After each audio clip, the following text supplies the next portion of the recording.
Ba-da-da. Not gonna sing the rest of that song because we'll get struck. Once again. Ba-da. Not gonna finish that song, even though you know what it is. You two gods. Damn, I might get struck for that crap. Yeah, ain't bothering. So how we doing this week, man? What's going on with you? It was a long week and it's over. How about you, Goofy? Well, started from the bottom, never left. Yeah, started from the bottom and built a nice home and family there. Also, 7-Eleven has dollar combos, so I got a whole thing of combos. Okay. Maybe I got more than one. Maybe I got two. Maybe I got 30. I don't know. 3. Once, at least I thought you were gonna go 3. Oh, is there a debate tonight? By the way, I just pulled up Twitch. There can't be. There cannot be. No. Or is it somebody that? No, AI. It's AI. Somebody's streaming AI Trump versus Biden debate, which I'm pretty sure is better than the real one that we got. All right, so it can't be politics. Worse. We got nothing else to say. It was important last week, and now we're just back to where we were before, which is like, well, just do some random BS. Give us our Marvel copium, please, and thank you. Thank you. Like, so we did get some good stuff this week. Well, half of it was good. One of it was we got just a lot of good stuff this week. We got a lot of stuff to talk about. We got a lot of Marvel stuff to talk about. Yeah. Mm-hmm. We got a lot of not Marvel cool stuff to talk about. We got no DC stuff to talk about, as is tradition. What, you didn't see that? The costume? Oh, that was last week. Never mind. That wasn't this week. All right. Fine. Yeah, actually, that was like 2 weeks ago. What's up, Joseph? Oh, man. Oh, it's weird. We've been streaming on Kick for 6 minutes, and we haven't got botted to help grow our channel. Damn it. What do we have to do? What do we have to do? Heck, you got to step up your game, man. Come on, man. Jeez. If I don't get botted within the second of going live, see this is the reason why their platform. How is will not the growing. Sri Lankans make money? This is why their platform is not growing. They will not allow for botters to work overtime, to do more work. This is the reason why. They don't support their botters, right? And it's between that and then like legitimately showing crimes, like somewhere. Like there's this one Kick streamer that like I think she convinced like a severely mentally handicapped woman to jump into a lake. Wow. And I was like, so I thought Twitch chat, I thought Twitch chat was in that vein of like, oh no, the monsters. But no, Kick is where the people banned from Twitch have gone. Like, it is absurd. Like, Kick is where like the they people have to go who somewhere. Yeah, they went to Kick. There's another one, isn't there? There's another. Oh god, what's it called? I know what you're talking about. There's another. It's not Mixer. Mixer's gone. No, there's another one. Mixer's done. Oh god, what's it called? I kind of miss Mixer. Mixer was interesting. Mixer. I remember Mixer. That's where I used to see a lot of the Call of Duty stuff going on. Clear the stream needs more cleavage. Damn it, how much more can I show?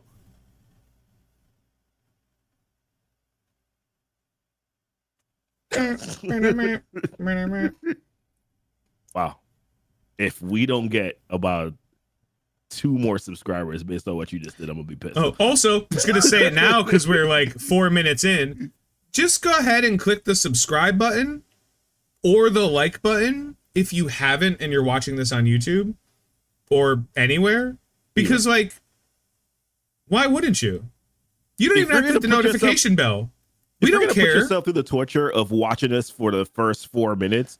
At least reward yourself by clicking on the subscribe button. That's what I'm saying. What do you get for it? Nothing. We don't. More of this. Yeah, we're not doing this for anything. We're doing this explicitly to talk to Jay Trocious every week. Literally, he knows. That's the main purpose. Yeah. In the morning, we wake up every Friday. We're like, yo, it's time to hang out with Jay. It's great. Yeah, that's it. That's pretty much it. Yeah. TLC, you're like at the party. You know what I mean? Like it's Jay's party. You're invited to the party. Yeah. We should really put our chat up somewhere on this. I hate doing it, but like we should. Just so that they're aware. Just that so like occasionally, if someone watches on YouTube, when they're like, "These guys are clearly not talking to anybody," like, no, we are. All right. There's people. There are people here. All along. Let's start with that because that's. Oh man, arguably, I really like that meme from 2-3 years ago. That was amazing. Look, Goof. You know what? Go off. I'm gonna let you go. I'm gonna let you cook for a minute. Here's the thing. And then I'm gonna come in. The trailer looks fine, right? It's not my cup of tea. I've already said this. I've said this already before. I've said it again. It is not my cup of tea. It's just my thing. But I can see why people would enjoy it. It's just that once again, I don't know where this becomes relevant at all and any sort of which way in life in the MCU. Where there's like, I love Catherine Hahn. I think she's amazing. Personally, I will watch most things that she's in, if I'm being honest. However,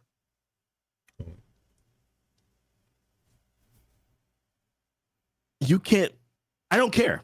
I don't care. I don't care.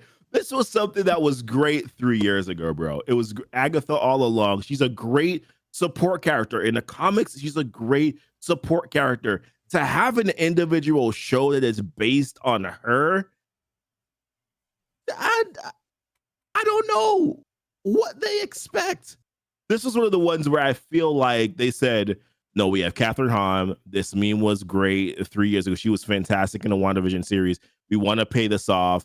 And we could probably blame a little bit of this on probably like the strikes, because I think they probably intended for this to come out maybe last year instead of it coming out this year. But then if you look at the time frame of it, it was still 2 years after the original meme came out.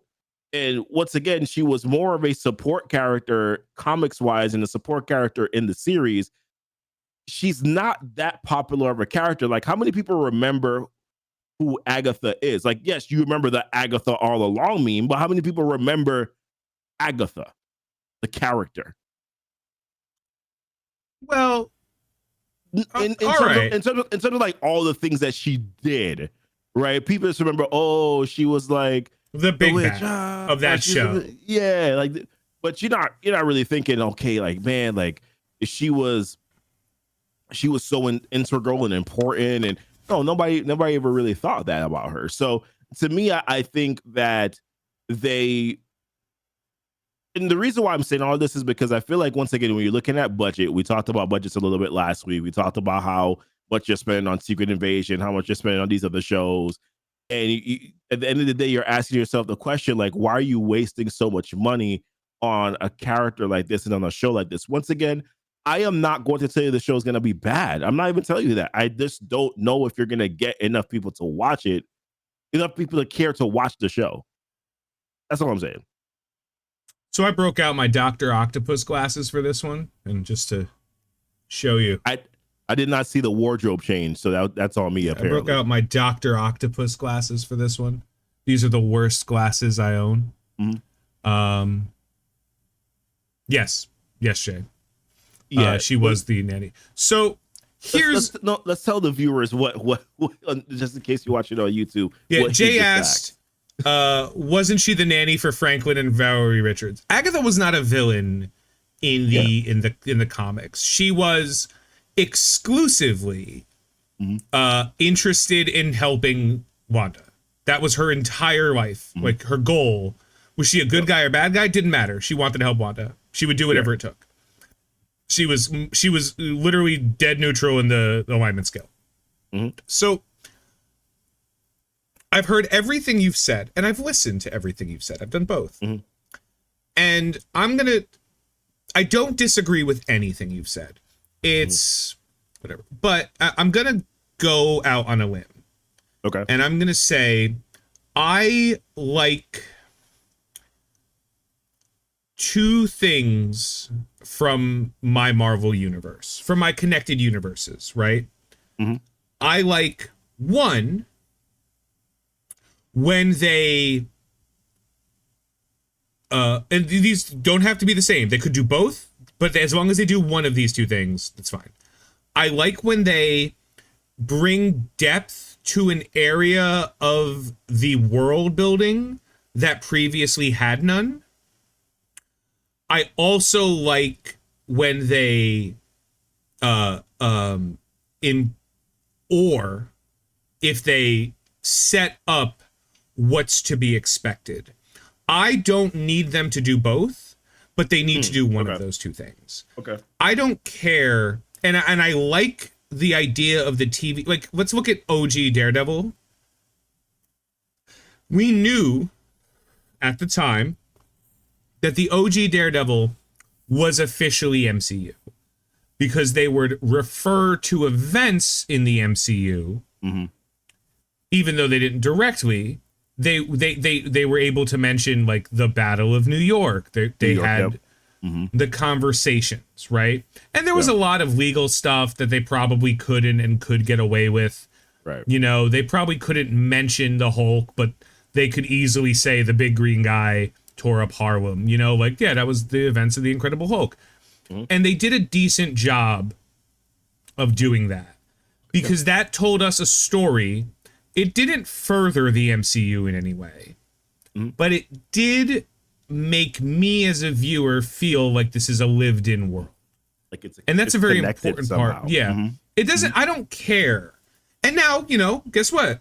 Many years after, we now saw Daredevil in a Spider-Man movie, and we're getting, you know, like Kingpin's in so that's fine. But those things made it seamless to be able to do that because there was already some sort of reference, you know, to those events. I appreciate when they use their TV. This is all of Disney.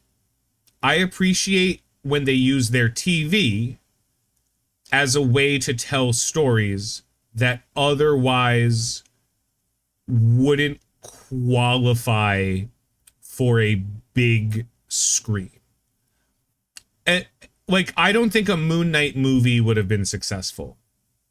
Maybe at the time it might have, but you know, look at what we've seen now. The Doctor Strange movie was moderately successful. Guardians of the Galaxy was moderately successful. Like, it made money, it was profitable, right? And more then the Marvels about the same really as Multiverse of Madness, right? In terms of revenue. Quantumania was supposed to be more successful than it was. Captain Marvels was unsuccessful. The Marvels was unsuccessful. The Eternals was, you know, like, did it make money? I don't think it made as much. Thor Ragnarok didn't make as much. I like. You mean Thor: Love and Thunder? Thor: Love and Thunder. Yeah. Sorry. Yeah. My apologies. And there's reasons for it, right? Like, I like when the TV shows tell stories that like don't work for movies. I like when they give us a little bit. I don't like when you have to watch it. Think of it like this. When a movie comes out, oftentimes, not recently, but especially in fantasy genres, there are like books, like Harry Potter. You never had to read a single Harry Potter book. You could have appreciated the movies. If you saw the movies first and then went back and read the books improve the movies because they give you more than the movies did. If you read the books first and then you saw the movies, it kind of does the opposite almost, because you might have a version of something in your head and then it goes differently. That's the way it works in movies that have like supplementary information. The Power Rangers, we remember the TV show of Power Rangers. It sucked. It sucks to this day. It's terrible. It is not good. It never was good. It never will be good. But it was like shonen for kids. So like, oh, okay, strong things beat monsters. Go. And like, they tried in later seasons of Power Rangers. They would be like, I've seen some, like, oh, they have like stories and arcs and everything. But it's still for kids. Yeah. Right? Like, it's still for children. So like it was never anything deep. But then there's the comic books. And the Power Ranger comic books are insane. They're murdering people. Like there are adult content in the Power Rangers comic books. Yep. Like Yeah. So like the Power Rangers comics are a way for you to be like, oh, I like Power Rangers, but it's a little too childish for me now. Yeah. For you to for it to be, hey, now these other, like, you want something else? Cool. That's what I think they had the opportunity to do with Marvel Studios, and they are really hit or miss with that. Because they had like WandaVision, which would have stood completely alone as a story of grief if it wasn't trying and subsequently failing to set up Wanda's villainous arc in a movie. You know what I mean? Yeah. Falcon and the Winter Soldier, I've said it many times, was it good? It was fine. It was, I don't think it had parts that we mean, but like it was a fine show overall. There were some glaring problems with it, but it was a fine overall show. But it didn't. Yeah. At the end of that really show, where that show had an issue. Yeah. Well, the Flag Smashers were kind of weak. They could have went a little bit heavier. I think the Flag Smashers was weak though because of how they ended the threat of the Flag Smashers. I think that's what made it weak. I think for the most part, while you were going through the series, you were like, no, these are formidable enemies. But then the way they ended their arc was just more like, ooh. So what happened to them kicking their ass the entire time? But at the end of that story, there is literally nothing that we, like, if you didn't see that story, I'm confident that when you go see Brave New World, you're not going to be like, oh, did I need to see Falcon and the Winter Soldier to get this? That's fair. No, that's fair. Yeah. No, because at the beginning of Falcon and Winter Soldier, Sam was Captain America. He gave it up. He went through a journey. He went like right back to where he started. Like nothing changed. Yeah. Literally nothing changed. Well, at the end of that, except like we were introduced to characters. That might matter. He to be fair, I think he did have a good character. He had a decent, maybe not good, but he had character development in the sense where like, he didn't want the role. I was okay with why he rejected it, right? I was okay with the fact why he rejected it because he felt like there should only be one Captain America. He didn't feel like he was necessarily, is it good enough? Is that how they painted the picture? Good enough to be Captain America? I'm trying to remember. Worthy of the mantle? The mantle, right? Especially, but he was who carried the mantle before.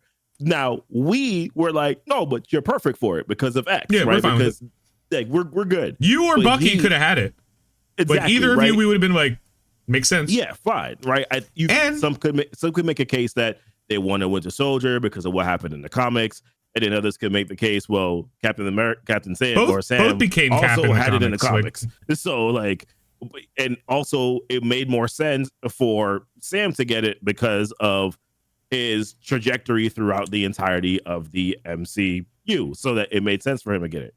Known assassin, like probably not Captain America. Exactly, like probably not the best decision for him to make. So I felt like at least him coming back full circle made sense. It was just one of those things again where, as you're kind of alluding to, it's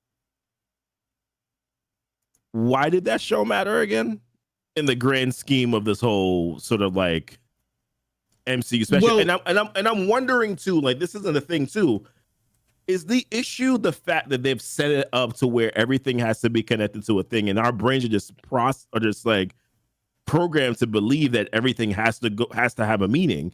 Where like maybe these shows, they didn't want it to have a meaning. They just wanted it to be, hey, here's just like a nice show with these characters in it.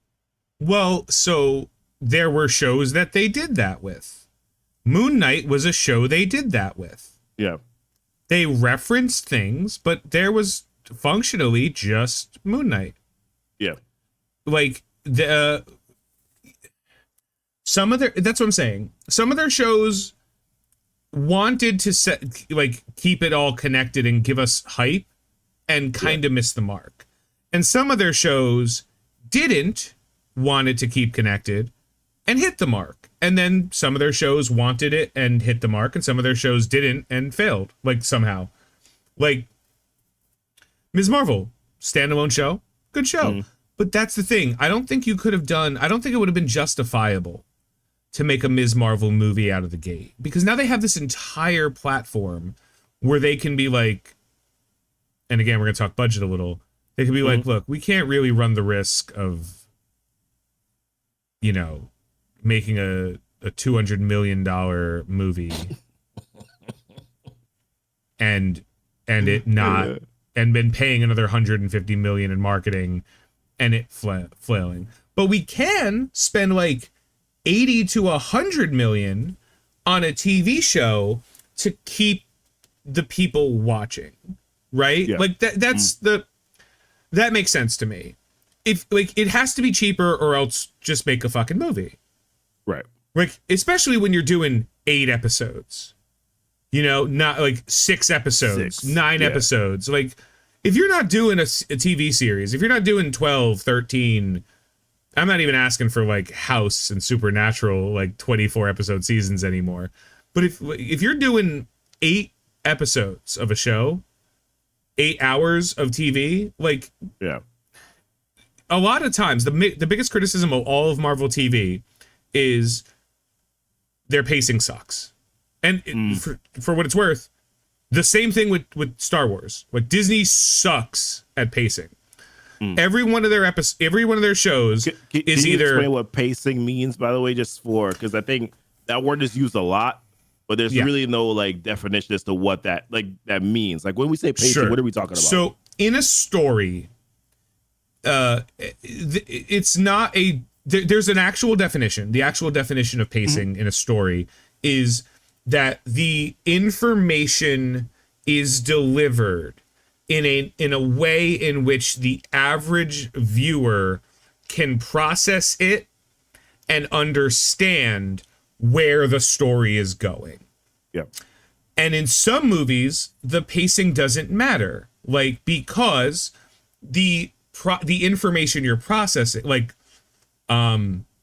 Terminator is a movie where the pacing doesn't matter because it's the first Terminator, not the second one, because the premise is just monster from future stab, watch explosions. Any Michael Bay movie has no pacing, because Transformers, is the pacing good? You don't notice because you're not watching that movie to enrich the story.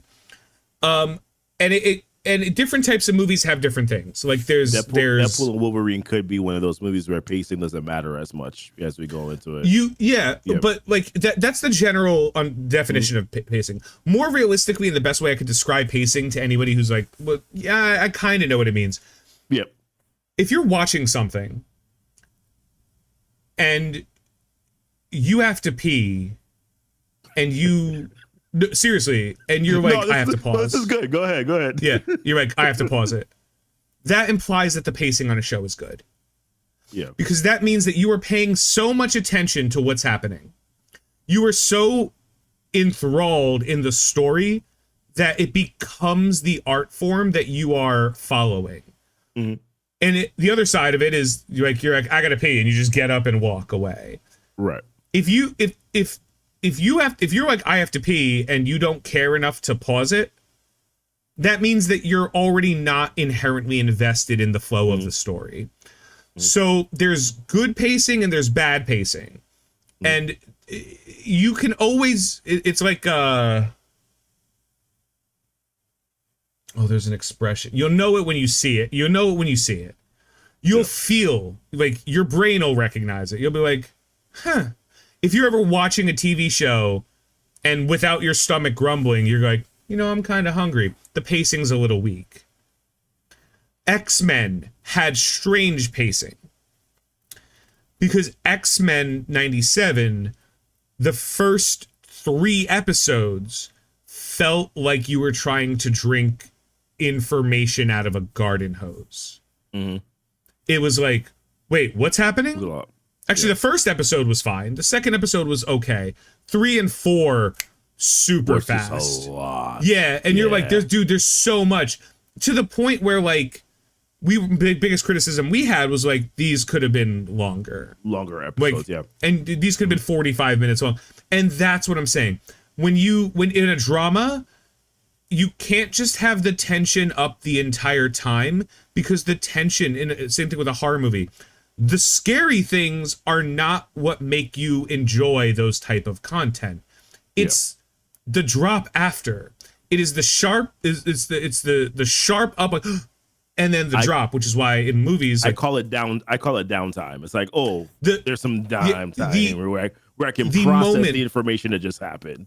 Yeah, and a lot of times, like, movies have it.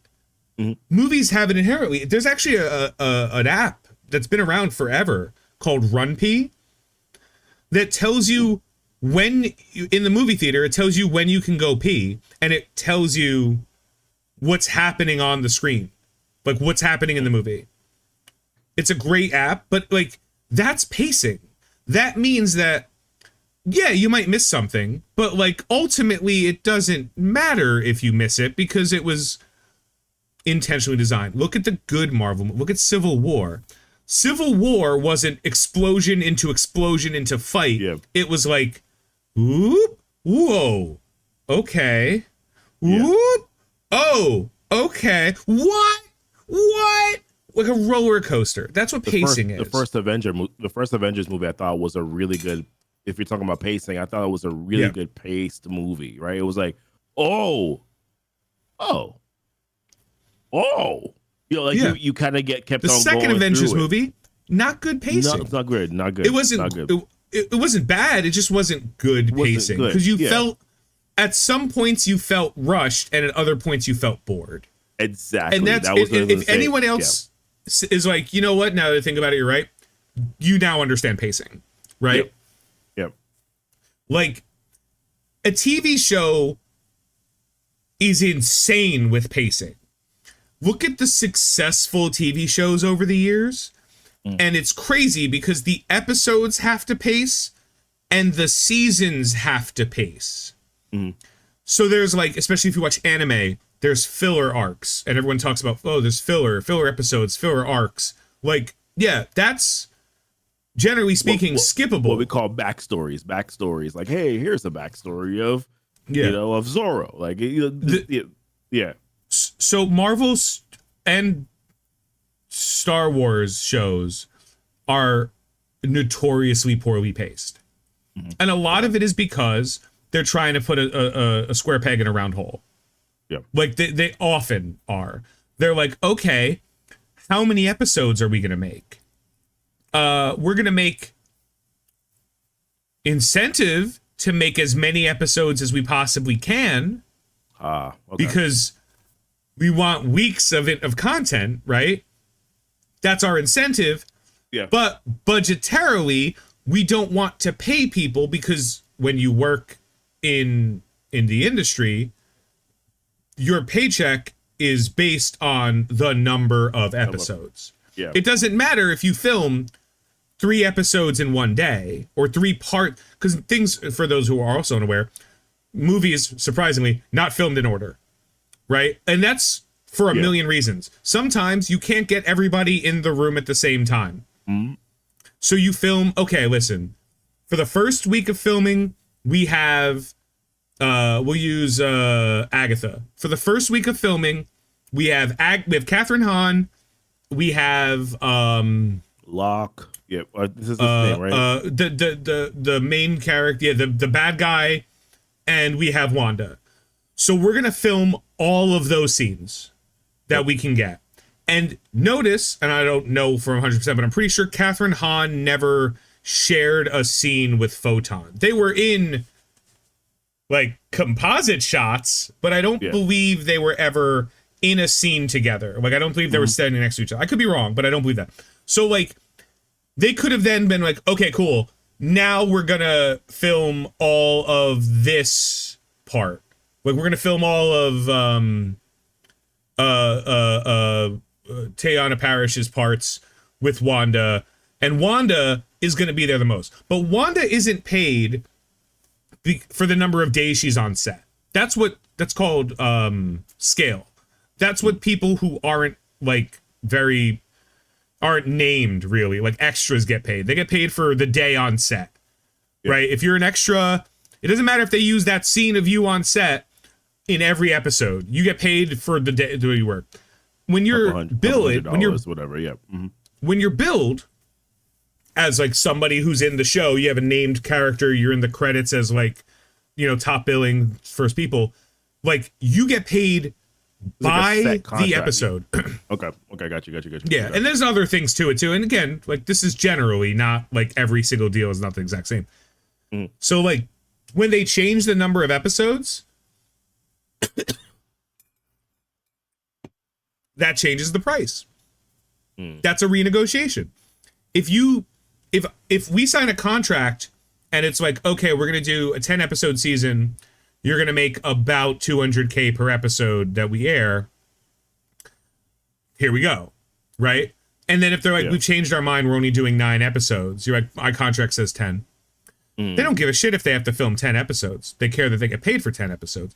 And for TV shows, back in the day, it was relevant because TV shows got Nielsen ratings. Nielsen ratings meant advertising revenue. Advertising revenue meant more money. So in TV shows, you might get money and then more money if your show is like a hit because the networks are going to pay more for it. So you want to make sure that like you can renegotiate your contract when it comes down to it. And you see that a lot with like Big Bang Theory that happened and you know, shows like that. So I do appreciate when Marvel and Disney are like, let's use this opportunity to tell interesting stories. And I prefer they do that because functionally that is, and I know this is girl math or idiot math for me because I'm an idiot. There is, right? If I'm already paying for a subscription service, and I have to have a reason to cancel it. Maybe that reason's financially. Maybe that reason is I no longer want it. But I can't imagine a world where I'm ever canceling my Spotify subscription because it's Spotify. Like I love it. It has to go up to a price that I'm like, this is ridiculous. No chance. I can't see a world where I cancel like a Hulu subscription because I'm like, I don't really need it. So, but you need, like, the reason I would cancel a subscription is if it's like, oh, I don't use it anymore. So Netflix is that problem, or Disney Plus, all of that. The problem is Netflix has everything. Old stuff and new stuff, and at a magical amount of both. Like a truly phenomenal amount of both. Disney has Disney stuff. Correct. So when I've seen all of the keep in mind, and this is going to blow a lot of people's mind. I own physical and digital copies of everything. Like all the Avengers movies I own. If I have to watch them on a Blu-ray or a DVD, I can. If I want to watch them on my iPad, I can. If I want to watch them on my computer, I can. Like I own them. I bought the I bought the disc. I made a copy of it. It's mine now. I don't need a subscription to watch them. I don't know when, as a society, we decided that was a good idea to be like, let's stop owning things. Let's let other people own things and let's pay for the rights to watch them. So I'm just going to remind everybody, OBS is a free software and you can have it record what you're watching on your screen. Right. And it is completely and totally legal for me to tell you that and for you to do it. The only thing you can't do legally is share it. Right. So if you happen to really like a Funimation show and you're like, man, I really like One Piece, but I don't know if I'm ever going to be able to watch it. Well, guys, I'm just going to let you know something. 2 terabyte hard drives, right? Mm. This is like $50, and 2 terabytes is a lot of episodes of TV shows and movies. And if you're really careful and you're really like, well, those can go bad, you can just dump them on a CD or a DVD. Those drives and discs and burners, you can get the entire thing. A DVD burner you can get for $10.99 now, USB, plugs into any computer you have. And blank DVDs, you can get a stack of 100 for like $15, maybe even less. And you don't have to make them watchable. You could just be like, here's the files, here's the files, here's the files. All of this is legal. Nothing I'm saying is illegal. It's just something people seem to have forgotten. Back up the things you like, because you never know when they're going to go away. Right. Or if you're not going to be able to, for some reason, afford a subscription service anymore. But you want to watch it. Especially with the it's way a the little prices, different for prices of content subscriptions that's are going now. yeah. Well, people keep forgetting this. It's, generations. And guess what? In 10 years, we're going to start seeing, not 10 years, in like 2 years, we're going to start seeing TikToks that are like, yo, we heard about this thing called piracy. And it's going to be like, oh, babushka. Sorry. But that's like that. I just wanted to give that definition, like, for that. No, we're good. I'm not worried about Agatha All Along because I don't care. And because I don't care, I care, if that makes sense. Because I don't give a shit about Agatha All Along, because maybe it tells me something I didn't know. Maybe it doesn't. But ultimately, I'm gonna watch it because it's got Aubrey Plaza, yum. Yep. It's got Sashir, oh god, what's her name? She's on SNL. Sashir. She plays Lucy Hale in the show. She plays the enchantress. One of the the one from that comic we were talking about. One of the covens, right? Like one of the covens, yeah. One of the witches, yeah. Yeah, it's Catherine Hahn, Aubrey Plaza. It's got Deborah Jo Rupp, who's an absolute delight. It's a story about women, right? Deborah, that's the mom from that '70s show. I was gonna say, okay, cool. It's got people that I know are good actors. I don't know if the story is going to be good, but here's the thing: it only has to be good, truly, if it needs to be. Right? Does that make sense? It only has to be good if it's setting something up or paying off something that needed to happen. Yeah. Retroactively, things can become good. They can also become bad. Right? Like Falcon and the Winter Soldier can retroactively become phenomenal if we watch Brave New World and we're like, oh, all those things that were in that show really fill in blanks for that movie. Correct, yeah. WandaVision was retroactively worse as a show because it didn't set up Wanda Multiverse of Madness, to the extent that she needed to be set up for Multiverse of Madness. Didn't make it... It was never bad, but it was like, from here, now here. Captain Marvel, or Ms. Marvel as a show. Great introduction, good show. Kinda dropped the ball retroactively because the Marvels introduced us to all those characters, didn't use them right. Introduced us to the bands, didn't matter. I mean, like it mattered. It mattered because, I mean, that's what she was. If you didn't see the Marvels, fair. If you didn't see the Marvels, if you didn't see Ms. Marvel, but you saw the Marvels, I don't believe the Ms. Marvel is going to give you a backstory that you needed from the Marvels. But that's because the Marvels was a poorly written movie. That's what I'm saying. Like, I say this all over again every single time. I said the Marvels had too many cooks in the kitchen. What I mean by that is, you had to highlight too many heroes. It was, that was always my concern. My concern was always, and to be fair too, like I'll say this, like the number one issue with Captain Marvel is that her background and history is so connected to her relationship essentially with like Captain Marvel And they never really explored that. They changed that relationship. So from that point on, and granted, they could have found a better way to do it. But the issue is that I know what that story was like.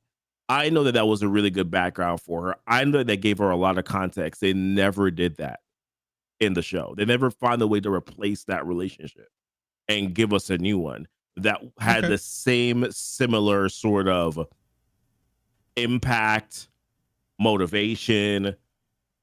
They never found a way to replace that. And because of that, nobody was ever really able to get connected to Captain Marvel. And then when we saw her again, now with two other people that she has to share space with, we're still not really getting the depths of this character. We're still not really understanding how we can and to me, and maybe that's it's a me problem, right?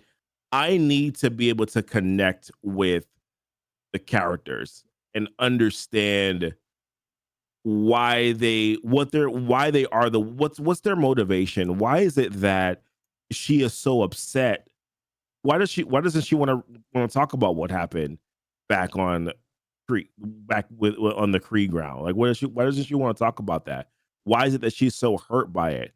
Why is it that she kind of skates around dealing with Monica? Like, I need to be able to connect with my characters emotionally. That might just be a me thing. And when I'm not able to do that, I'm like, all right, I guess I'll just watch for the action. That's all I'm left with is, okay, I guess I'm just waiting for some really good action. And then hopefully that will satisfy a need that I have, as opposed to just expecting for character development, character connection, character journey. I want to go on a journey with the character. That's what it is. I want to go on a journey with the character. And when I'm not given the opportunity to go on a journey with a character, I feel like this was a waste of my time watching this movie. You ever eat at a Brazilian steakhouse? Yes. Look at me. Yes. No, I mean, then you know that there's no menu. They're just like, meat? And you're like, meat. And they go, yeah, meat. And then you eat the meat. And then they come back and they're like, more meat? And you're like, more meat. And, like, and then if they come back 15 times and you're still asking for more meat, they're like, hey, man, chill the fuck out. You're like, all right. That's kind of the thing. Like, I bought a ticket to the ride, right? I bought a ticket to the Marvel Universe with my money, my interest, the pop vinyls I have, the random t-shirts I own. You know what I mean? Like, a podcast I talk about Marvel stuff. I bought a ticket to the show. The ticket can only do two things: go up in value over time, go down in value over time. Lately, it's been going down in value.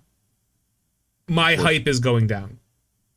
And then this year has been kind of rectifying that. Like, oh, Deadpool looks good. Oh, the Cap Sam trailer looks good. Oh, Agatha. All right. Well, again, head writer, this guy, wrote for WandaVision. Okay. Early drafts of Black Widow. Uh-oh. Uh-oh. Again, I look at entire art in its form, and there are things I like and don't like. Like, I will always say, like, in Star Wars stuff, like, the prequels had a good story, just poor direction. Like, the directing and the cinematography was fine, but the direction of those stories was fine, and there was a problem. At TV shows, a lot of times I'll be like, okay, no, there was a good story here. It just didn't come out in the way that made the story the best it could have been. Maybe it's the writer's fault. Maybe it's the director's fault. Maybe it's the actor's fault. Maybe it's everyone's fault. Maybe there's a script supervisor who's sleeping on the job. Who knows? Maybe it's Kathleen Kennedy's fault. That's a great thing to just blame. In general, it's usually Kathleen Kennedy's fault. But like early drafts of Black Widow, I don't think Black Widow was that bad of a movie. I just think that like it had unfinished CGI. It tried to force too much of us. It had shit pacing, that's kind of an issue. Yeah. And at the end of the day, they were trying to sell a story that only mattered 4 years ago. Yeah, 4 years didn't matter. The story, yeah. But I don't think it was that bad. I thought Taskmaster was great. I thought Taskmaster being a man or a woman was irrelevant. Truly irrelevant. So I was like, oh, all right, cool. She's a chick. No, Yeah. I wasn't a fan of Taskmaster. I just saw that they kind of ruined. I didn't the like essence how of the they did character. Taskmaster. Yeah, I didn't like that version of Taskmaster because of it takes away from how awesome Taskmaster is, kind of. Like they could and for nothing, like into a zombie. Basically, that was my issue. but like for nothing too. Like they didn't do it to tell a different version of the story. Like they intentionally nerfed an interesting character where like one line of dialogue could have fixed it.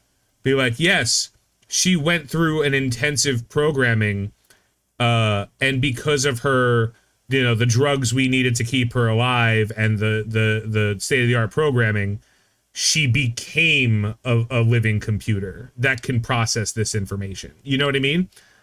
And the mind control thing was already fine, but like that, she's not a murder machine. She's a computerized, like she's the Iron Man suit fighting Cap in Civil War. I'm like, oh, I already saw that. This is stupid. Why would you do this? Mm-hmm. And the writer of Captain Marvel. Again, I don't think the movie Captain Marvel was bad. I think that the acting was stiff. I think that the story was a little bland. Yeah, but like, I don't think Captain Marvel was bad. Right. Could have been better. Could have been a lot worse. So like, okay. Yeah. Directed by that same guy. Cool episodes. Someone who did Wednesday. Great.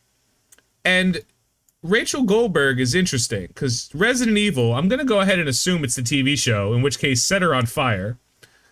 But then she did American Gods, which, if you saw, great show for the most part. And then she did Gen V, also great show. So, like, okay. Cinematographer, Fear Street, great show. Stranger Things, good show. Stranger Things 4, great season. Composer, I never really care. I don't think I've ever heard a bad composer. I've just only heard great composers. You know what I mean? Yeah. Art direction, whatever. So like that's cool. And then so the cast, right? Yeah. You got Billy Kaplan, whatever. Aubrey Plaza as Rio Vidal. Sashir Zamata as Jennifer Kale. I think I said Lucy Hale, who's the lead singer of Hailstorm. That's a mistake. Patti LuPone because she's alive, thank God. A bunch of people as TBA, and then Vertigo. So like, they got some people. Yeah, I'll go back and say this again. I'm not telling you that the show's gonna be bad. You just don't care. I just don't care about the story. I don't care about the character. I think she's cool. No more DACA. All right, go. I saw that change. So I'm not telling you that, listen, like the show's not going to be good. I'm just telling you that, like, I don't know how many people are going to, I think there's going to be a lot of people who are like me who are just going to be like, what? And I think this is the issue too. I'm going to say this. I think people would feel differently had there already been a solid direction as to where the MCU is already going. So if we already had these movies that were setting things up and we knew we had a clear direction as to where these stories end or where we're projected to go potentially, right? If we already had that information, I believe that you throwing in a show like Agatha All Along doesn't matter. We're just like, just more Marvel content in the meantime between us getting what we really, really, really want. But right now, because there's so many questions, do we have Kang? Is Doom actually coming? What is the multiverse saga again? Are we still in the multiverse saga? What are the events that matter to the multiverse? There's so many of these questions that we still have that are unanswered. So that we look at Agatha All Along and that we're saying to ourselves, well, what's the purpose of this show? Like, what does this bring? Is this going to answer any sort of questions?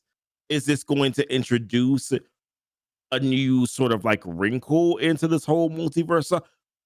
It's not answering any questions for us. At least I don't think it's going to answer any questions for us because I don't really see how Agatha plays into the whole multiverse saga. So I think had it been where we already had a solid direction, a solid place to go, I don't think that we actually care that much about Agatha not really being that important. We just enjoy it for what Agatha is, and I think that's where I'm at with it. At least I'm not going to speak for everybody else. That's where the F I'm at. Like that's how I feel about it. Okay, I'm going to present to you a choice of damnations.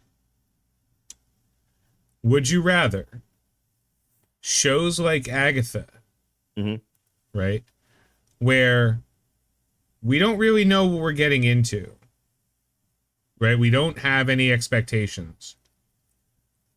And even if they don't pay off anything theoretical, they stand on their own merit, give or take.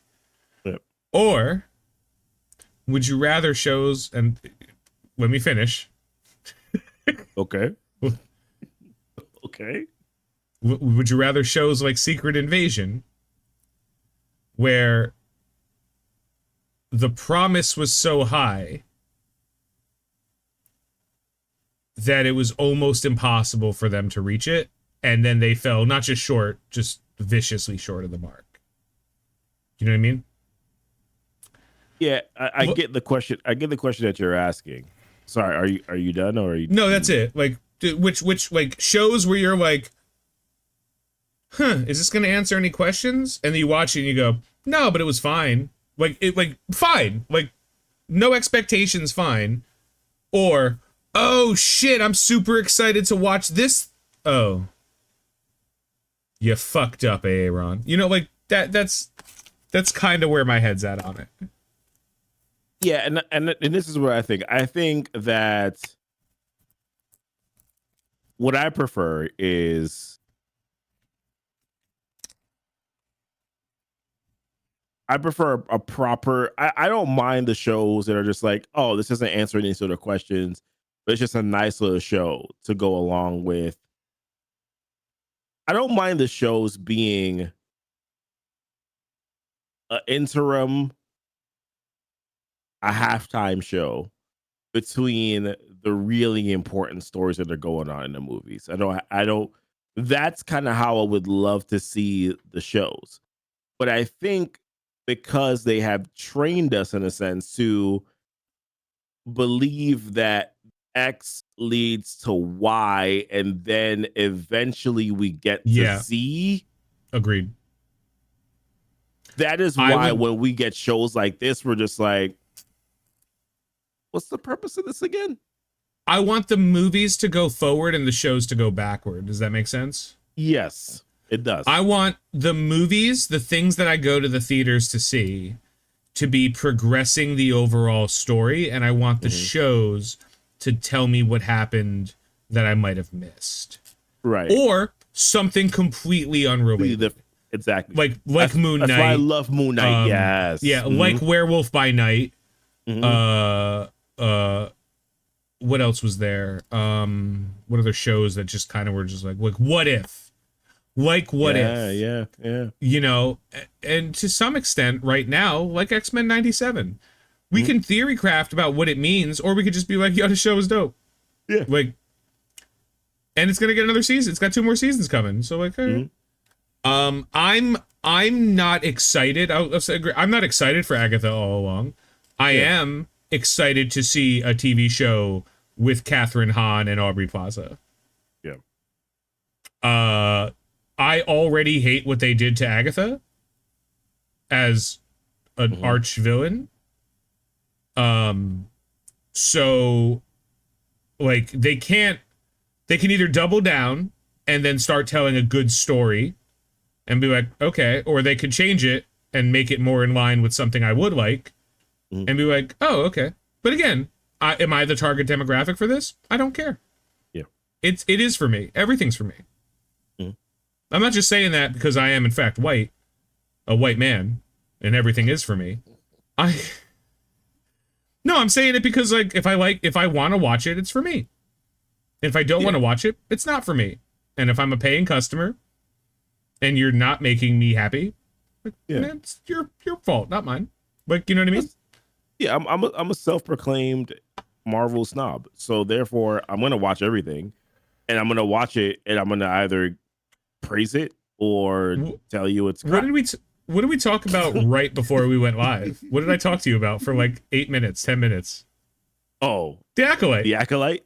Yeah, because I told you, like, bro, you gotta watch it. I've watched every single episode of The Acolyte. It is come full circle. It is so bad it's good now. I'm like dead serious. It is so bad that I'm like loving every second of it. After the last episode, I'm like, oh, this is great.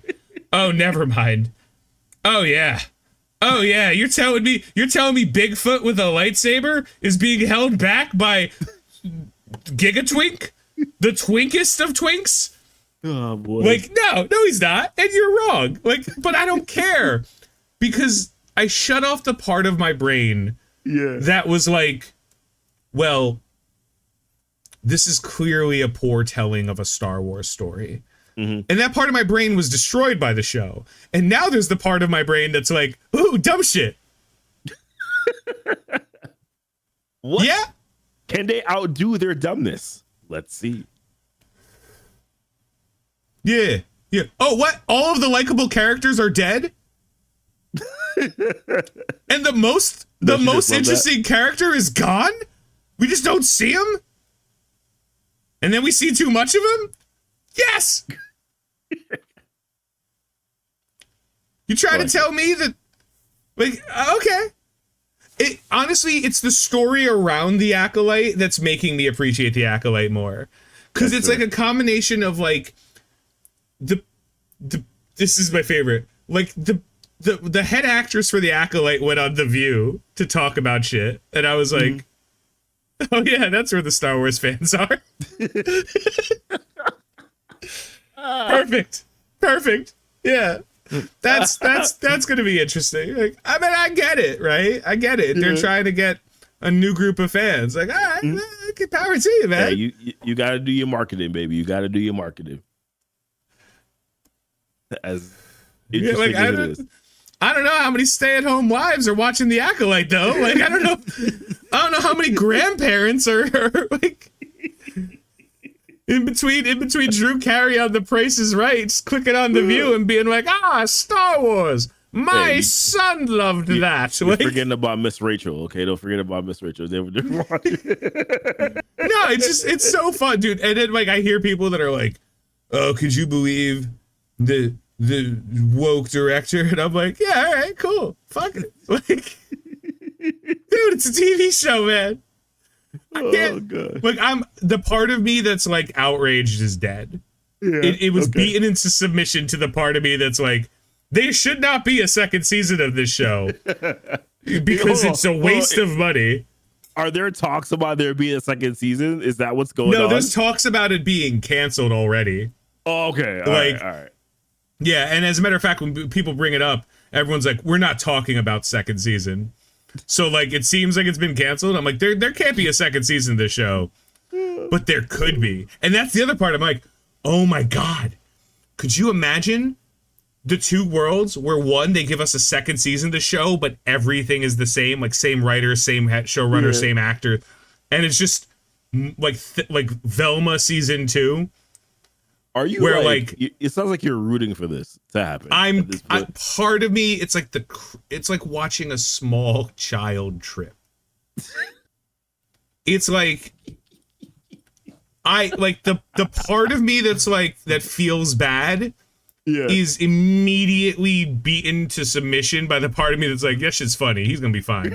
Like that kids bounce back. Like if he trips and falls and scrapes, he'll be fine. Like trust me. Yeah. I'm not wishing death or hurt like debilitating injury on children, but like if a kid's like, oh my ice cream and it falls, I'm like,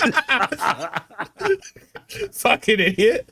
Like you're gonna be sad for like 20 minutes and then you're gonna forget because life is fleeting when you're that young. So like it's just funny. You're not even gonna remember me laughing. Like you're not going to therapy about some fat idiot with glasses laughing at you for dropping your ice cream. Or you are, and you were probably not meant for this world in the long run. Like, I don't know. Like, natural selection finding its way.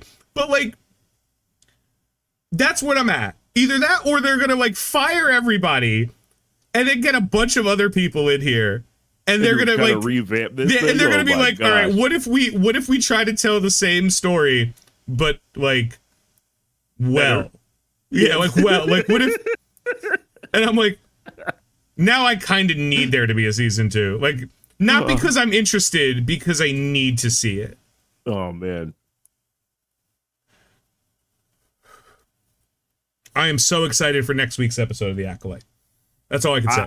I'm so excited for it. I told you at this point, I feel like it is my project, my vendetta, to just watch The Acolyte. Like just to watch this season, just for the funsies of it. Well, The Acolyte taught me something very valuable. And that's not true.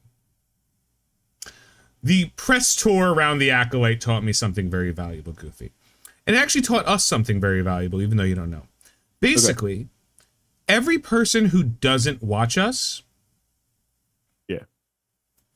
or doesn't like what we have to say, regardless of how valid any part of their criticism of us might be, they are a racist and a homophobe. Because the only way... because the only possible way you wouldn't like us is not because of the quality of our content. It's because we are who we are. Or you could be anti-Semitic too. I could play that card too. I don't know. Okay. I see where you're going. I see where I don't know which one of those you want to claim. But that's it. The only people who don't like us have to be that, because there's no possible way it's because we suck. Like, hey, Emma. And that helps me sleep at night. Knowing like, yeah, we only have X subscribers because the patriarchy. Yeah. Yeah. Yeah. Yeah, sure. Oh boy. That's why. I'm sorry. I was gonna say. That's why men are in such control. That's why they spend like $4.2 billion a year on OnlyFans. Oh yeah, complete control. $4.2 billion. Last year, OnlyFans generated $4.2 billion. Not like they didn't make it, but $4.2 billion went through OnlyFans. Yeah. Oh my gosh. Yeah. That is incredible. And only $2 billion of it was mine. Like, I don't, like. Yeah.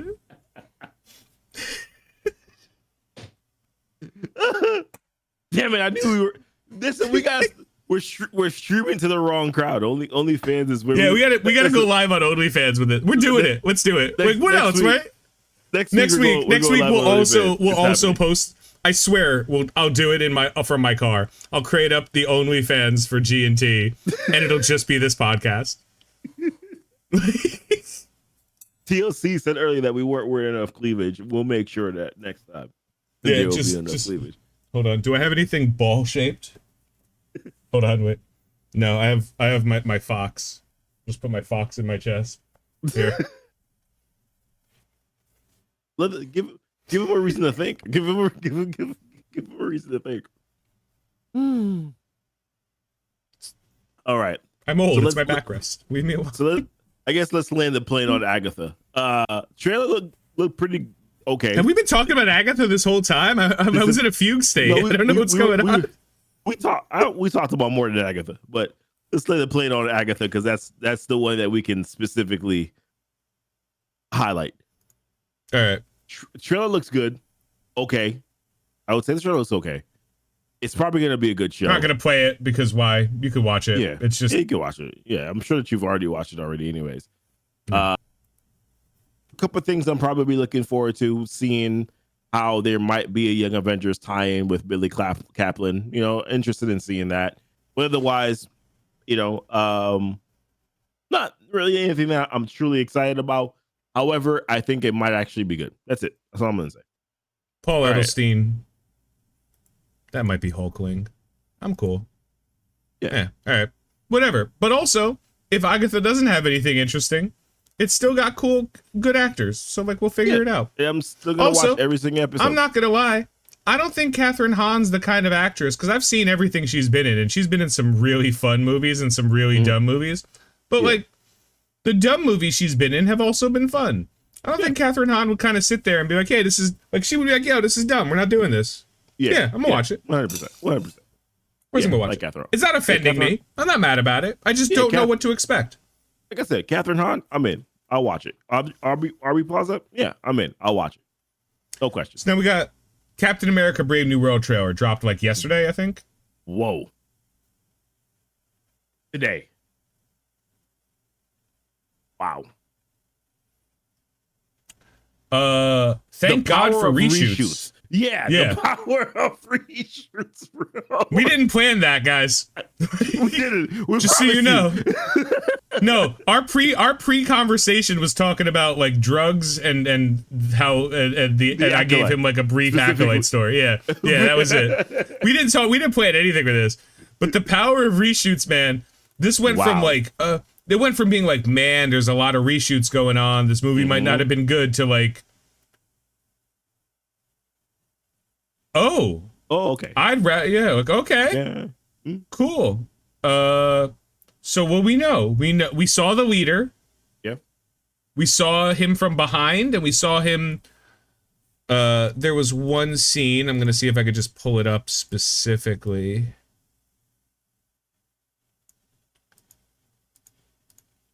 Oh, is that here?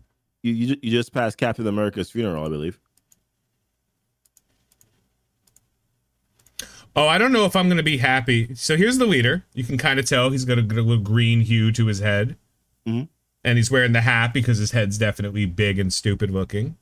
But there's another scene right before Isaiah Bradley goes nuts. Yeah.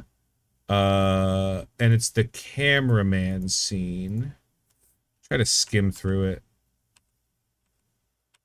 Where like some guy in a with a camera and green hands snaps pictures, so it's like that might have been the reason why Isaiah like Manchurian Candidate and tried to kill the president.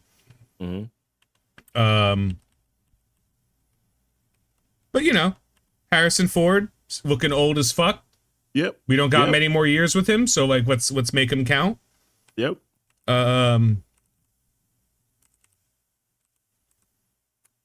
Someone. Okay. Yeah, I don't know who she is, but apparently she's important. This is the part of where the Red Hulk is breaking through the fucking White House, but they CGI'd him out, all right? And then we got just badassery right here. Oh no. Oh no. Damn badassery right here. The moment where you're just like, maybe Sam should have taken the serum. This feels like Marvel stopped trying to be too big for its britches. Yeah. Like this movie feels like there are stakes that I can understand. Like this, it's giving Winter Soldier. It's giving Winter Soldier, man. I'm getting that like. It is. Yeah. Political intrigue spy drama? Okay. Big monsters? Okay. You have the leader, you have Red Hulk. Obviously, we're also seeing the new Falcon in there. Of course, we know about Captain America, Sam. And other people that we don't specifically know about as of yet, right? This looks good. Oh, Liv Tyler's back? I forgot. I didn't know that she was back. Okay, cool. Anthony Mackie, Danny Ramirez as the new Falcon. No one will remember. Or we could be strange. Dude, I have no expectation from Danny Ramirez. Yeah. So he could steal the show. Right? Like, none of us thought shit about Bucky Barnes, man. And, like, we are consistently impressed by how awesome the Winter Soldier is. Yeah, he was amazing. Every time. Tim Blake Nelson back as the leader. Isaiah Bradley. Oh, it's Ruth. It's Ruth. That's the remember Ruth? Yeah. Hi. Liv Tyler back. Giancarlo Esposito, we already know who he is. Yep. And Rosa Salazar is Diamondback.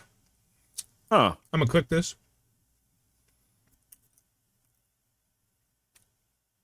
The stillborn celestial Tiamat. Oh, and they show Tiamat. What?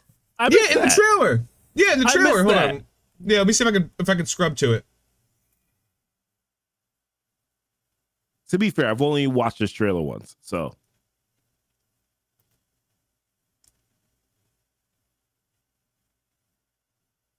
I'm not gonna lie to you. I don't remember where it was. Oh, there it is. How to manage just situation. Then what happens? Giancarlo. Yeah, they turned Tiamat. There, this is like they turned him into a base. So that's what they've been doing with Tiamat the whole time. Oh, okay. Yeah, they turned him into a fucking base. He's diabolical. Again, I don't know if this is true, so take everything this says with a grain of salt. But we know Tiamat's in there. Has been under many studies and investigations by many countries and institutions. As a result, a new liquid metal ore has been discovered inside the Celestial, which has been named adamantium. Several world powers have been studying the new ore. They're trying to convert it into solid metal in order to come from an equal footing with Wakanda and its vibranium, seeing as the attempts to get vibranium from the ocean proved unsuccessful in Wakanda forever. Japan is the first country which manages... Oh, no! I'm sorry. Japan's the first country the liquid...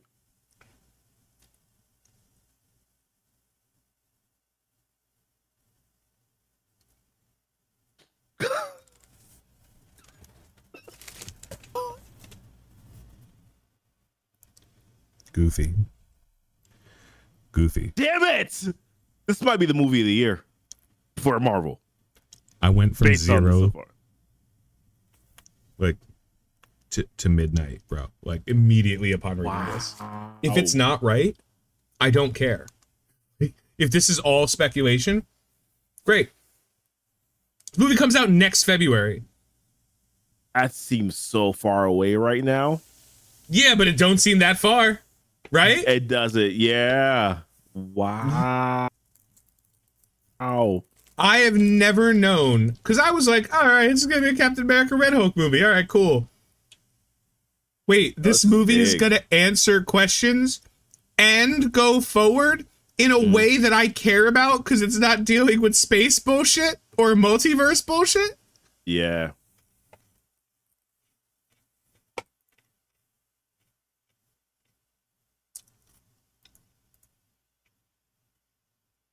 Yeah.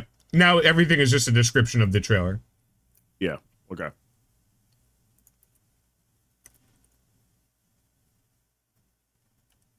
We good? Bro. Yeah, we good. Wow, bro. Yeah, they really went, yeah, fuck it. Here you go for the Red Hulk reveal. Yeah. Yeah. Good. Good. They gave us just enough to know, like, yeah, guys, Red Hulk's in it. Have fun. Mm-hmm. Happy to see Harrison Ford reprise his role from Air Force One.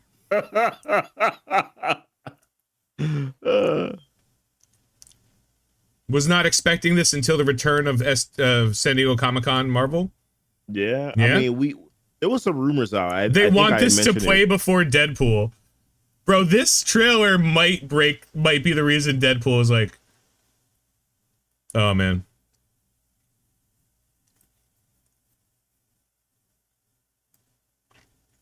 We're taking points from Civil War. What if we disagree? And Winter Soldier, your inner circle has been compromised. Yeah. And combining them into one thriller type movie. Mm-hmm. That's a good assessment. That's a good assessment. Boop. Oh, I don't have a fucking... No, get out of here.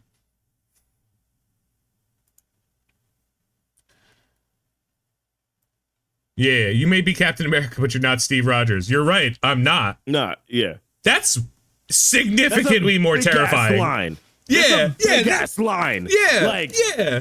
You're right. I'm here's not the thing. Steve Rogers. Like, Steve had that part in him that was like, do the right thing. And I got that part in me that was like, yeah. I'm Papa Doc, baby. That line was wow. You're not Steve Rogers. I'm like, yeah. The thing about Steve Rogers is that he cares more. I don't. Yeah, whatever their reshoots were, they were like, Giancarlo Esposito, carry us through this. And he is like, you are our Lord and Savior. do I get guns? And they're like, you get whatever you want. He's like, can I have knife guns? What are those? They're guns that shoot knives or knives that stab guns. You decide. I don't care. Yes. Either way, I mean, let's be real. He looks like a murderer, and that's good. That's all we need to see. That's all I needed to see. No, but this trailer was good. It was really hype.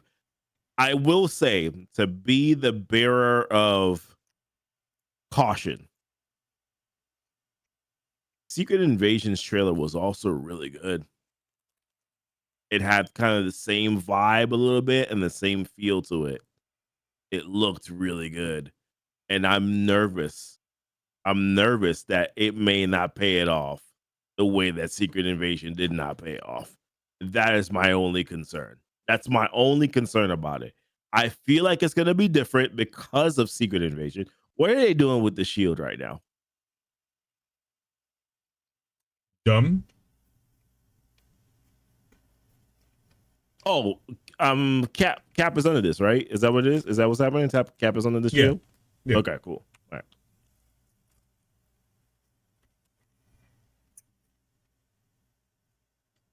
By the way, him saying I'm not, and then they flash to him with the wings. I was like, very good. Very good editing, guys. Very good editing. No, this was really good, and it gives a lot of hope for. And in a lot of ways, when you talk about grounded stories, this is what we want as a grounded story, right? None of that like extra extra cosmic stuff that's going on. We don't need this mystic type of stuff going on. What we need is like a good grounded story to kind of get us back acclimated to the MCU in a little bit, right? I think that's kind of what happened with a lot of these stories previously. Multiverse of Madness did it a little bit. You had, I'm trying to think of some the Marvels.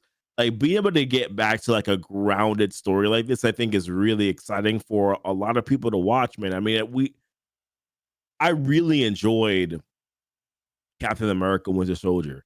I enjoyed Civil War. I enjoyed. So here's the official Hawkeye. Here's the official poster for the movie.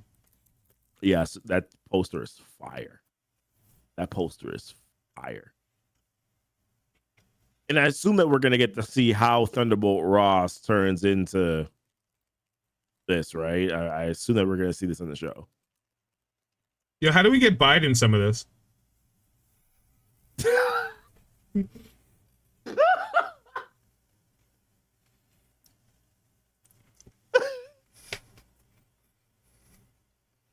I don't think his body would be able to hold up, man. Just full dark Brandon. Like, let's go. Oh gosh, Red Biden. I think that I don't know. I don't know if this will work. I'm not quite sure, bro. But you have the Red Hulk. But it did what it needed to. Listen, the movie might not be good. We don't know. Yeah. But the trailer made me care about a movie that otherwise I was like, yeah. In a lot of ways, cool. Red Hulk. Like I was the entire time I was like, that's cool. That's cool. This trailer, I was like, yeah. Once again, I think it's once again like that. It's a grounded look of a story. I think that's what it is for me. It's like it seems obtainable. It seems possible. Some of these are the things that we watch. I'm like, I don't know. Like it seems otherworldly. It seems like it's not really. It's a little too cosmic for me. A little too This looks like okay. This actually could happen. Although I know 100% it couldn't. But this is more grounded for me, and I like it. I think This could absolutely happen. Yeah. Nothing that's going on here is magic. It's all science. Well, I mean, Red Hulk, someone turning into the Red Hulk or the leader, I mean, that's probably unrealistic. But I get, but what I'm saying is, like, for the most part, it doesn't seem like out of the realm of possibility, right? As to where you look at the Marvels and that's like, cosmic powers, okay, yeah, bangles, this right here is like, oh, like you said, science. Like they wouldn't. So, this could be figured out in a lab. Would you give me 5 minutes on Go ahead. something? I got to catch up on comments in the chat, but go ahead. Yeah. So I'm a Superman fan, and I don't know if that's a known thing. I love Superman. I love the character of Superman. The problem with Superman is that in order to write for Superman, you have to understand storytelling. And most people don't understand storytelling. Superman is quite literally a god. Yeah, he's a god. Mm-hmm. Hold on. Red Hulk. I appreciate you logging in just to show us. Thank you. Yeah, first time I logged in like 6 hours. I did my raids and was like, I'm done for the day. Superman stories aren't interesting when you're like, Superman, how are you gonna beat just for the Joker? Oh, I'm gonna pick him up and I'm gonna put him in prison. Superman's villains, like, you can't make a story of like, how is Superman going to win? Because he's going to win by being a literal fucking god. Yep. And you can't just constantly introduce new fucking gods. Yep. Because then it's like, oh, then Superman's not special anymore. So in order to make a Superman story work, you have to make Superman's fatal flaw ironic. And the ironic flaw of Superman is he can do anything, but he can't do everything. No. And because he can't do everything, he will always do the right thing. And that is why Superman is a compelling character. That's it. If you tell a story of how is Superman going to stop a train, you're like, oh, he's going to fly in front of the train and stop the train. If you tell a story that's like, if Superman stops the train, a bomb is going to detonate, how is he going to think quickly enough to solve this problem? And now you've created, oh, well, he's not going to stop the train then. Mm-hmm. He's going to lift the train and carry it at 70 miles an hour, you know, like, so it doesn't explode, and have everybody go to the back caboose, and then he's going to throw it and grab the caboose of the train, and the train's going to explode in midair, and everyone in the caboose is going to be fine. Like, is it stupid? Yes, but you've told a story that now puts Superman's powers at a disadvantage. Kryptonite is a crutch. Oh no, Superman's a regular person now. Boring. Like, boring. Then he's just like, Batman's a regular person. You know what I mean? Like, who cares? Yeah. If you tell the story right, it doesn't matter.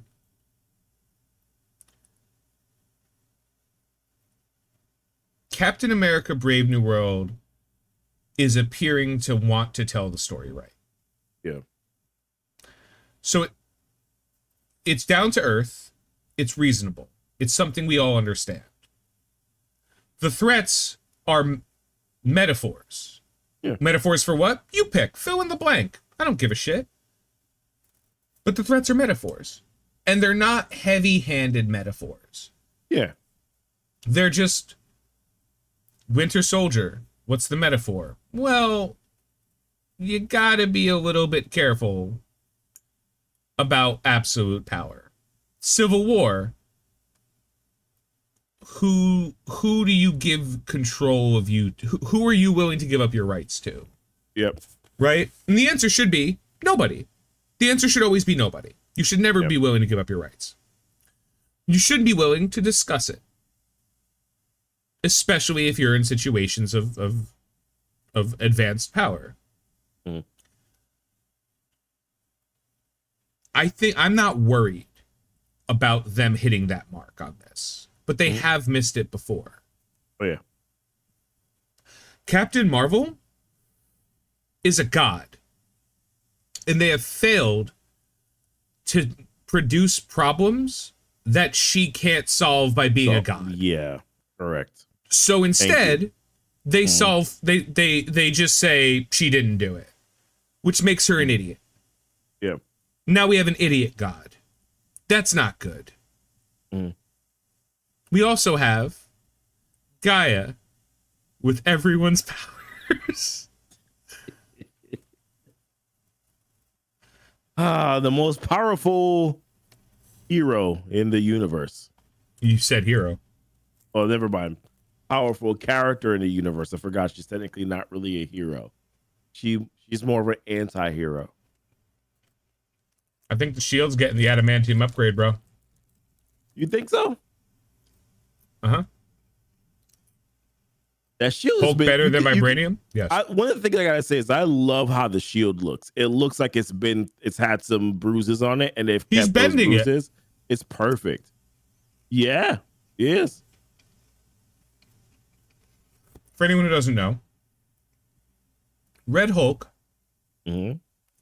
baseline, baseline, like normal, stronger than Hulk. Mhm. The reason is because the Red Hulk is a trained military combatant who is now at peak performance. Yep. Kind of like how Abomination is baseline stronger than Hulk. The reason the Hulk is so strong is because the less he thinks, the more the limitless strength. And he just keeps Like, on getting the more you keep on. Yeah. If you keep She-Hulk on beating is him, stronger the more than angry Hulk he baseline. gets. Yeah. Mm-hmm. Yeah, baseline. Right up until he's not. But, like, doesn't matter. The Hulk is strongest there is, because the second you're not, he's like, you bet. Like, the thing that Red Hulk does, instead of getting stronger, he gets hotter. He burns. Mm-hmm. And when the Red Hulk is how hot can he get? Too fucking. Mm-hmm. So, like, the Red Hulk can get so angry that he can give off the amount of heat the sun gives off, which is too much heat. Yep. Way too much. So strength, he has it. But the anger and how they do that is what's going to make this movie for the fucking dweebs like me. Yeah. How they incorporate Red Hulk's burning rage as opposed to just a Hulk that's red. Right. Right. And that is a concern. are we getting Red She-Hulk? Liv Tyler's in the movie. Yeah, they did say that. She is listed. Betty Ross. You think I like the Hulk? I don't know what that is. I feel like that's gonna end up being that's gonna end up being a post-credit scene, isn't it? Don't you think? You think I'm a fan of She-Hulk? She's gonna end up being like a post-credit scene, I guarantee you. That's probably the way they're gonna go. Star Wars fans. So everyone but Goofy. Darth Talon, though? Goofy, I'm gonna introduce you to Darth Talon real quick. No, I'm sorry. The way that you said everyone but Goofy.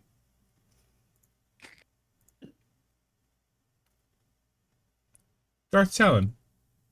Okay, is that the vibe? Okay. I like me a green. I like me a green girl. I like me a red girl with handlebars, man. I don't know what to tell you. All right. Like Darth Talon.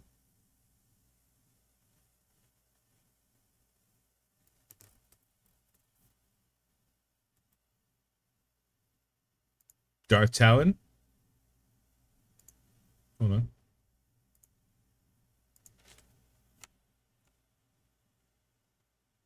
Darth Talon. Red Hulk. Giving real Darth Talon vibes. Okay. But do you think that this is going to be a direction that they're going to go in? You were typing it before yeah, Jay. Do I think it's the direction they're going to go in? No. Yeah. I want it to be. You want it to be? Yeah. Yeah, I want it to be. Like, why not? What the fuck else you got to do? Yeah. I mean, like, you don't have to show her in the middle of the show. It could just be, like, the same thing that happened. Dude, Incredible Hulk was, like the leader damn near, like damn near 12 years ago. Incredible Hulk came out. Maybe longer, 13. And, like, we got drip, drip, drip. Oh, shit, he's going to become the leader for the nerds of us who read the comics. Like, yeah. Oh, shit. Silence on that front. Forever. They mentioned in passing, like, nah, the leader's around. We're doing some shit. We're about to find out what he's been up to for the last, I don't know, whatever time. 12 years. 12, 13. Yeah. Actually, no, more than that, right? It's been way more than that. Because I forgot. In the story, it's been more because of the 5-year blip. Yeah. We're almost catching up to the blip, except for the fact that, like, we're not. Yeah. Ever. We're never going to do that. But yeah, man. I'm actually really excited to see Sam take on Red Hulk without Super Soldier Serum. Yeah. Yeah. Yes, I am. I am too. I'm also nervous, but I'm nervous for the character. That's the main thing. I'm nervous for here's the thing. I am nervous for the character, not necessarily for how they're going to do it. I'm just like, no, hurt my Cap Sam. Don't hurt my Cap Sam. But that's part of the whole, like, what gets me excited about it. New World Order is a better title than Brave New World. It definitively is. Yeah. But, and I agree, it has a negative connotation. Because New World Order is consistently tied in to some heinous ass bullshit. Okay. Brave New World, it does have some connotation, but it's not. It implies the same thing. Okay. New World Order implies bad. Brave New World implies we don't know. And it's a little bit different.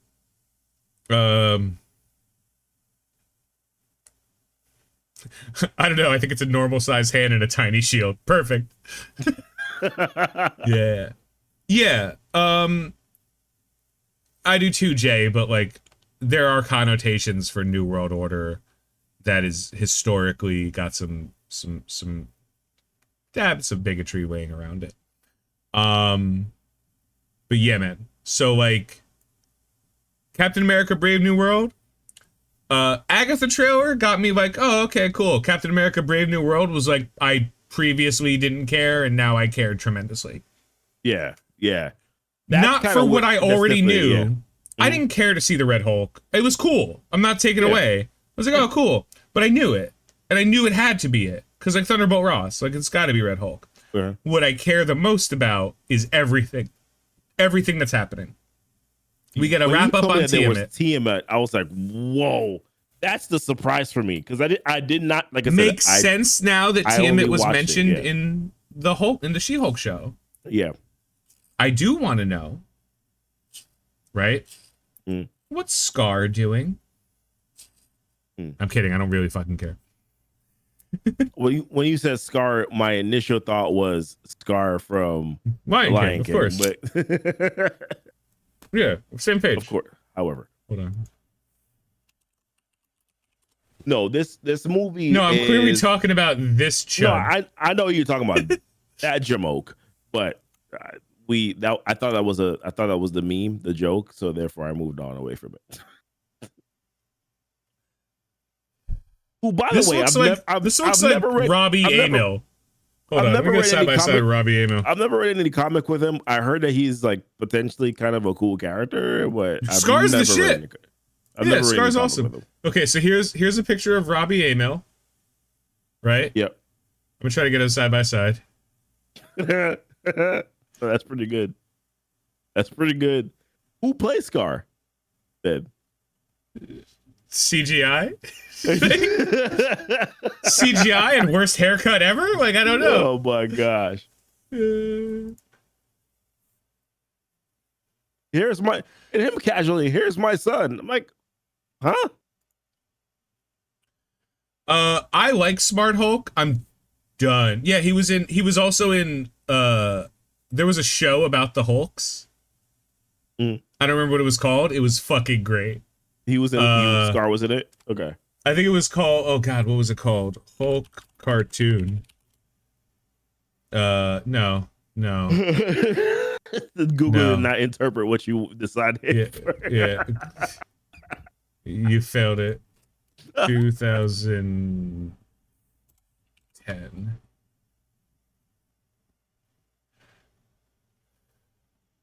Oh my gosh, I'll be right back. All right. TV show. No, more. Yeah, it was a really fun cartoon. Agents of Smash. That was it. This show was great. It had A-Bomb, voiced by I think Seth Green, Red Hulk, Scar, and She-Hulk. And it was Disney XD, and it was great. But it wasn't the best animated show Disney has ever made. Marvel Disney has ever made. The best animated show Disney has ever made. Chat, can you beat me to it? I'm going to type it off screen.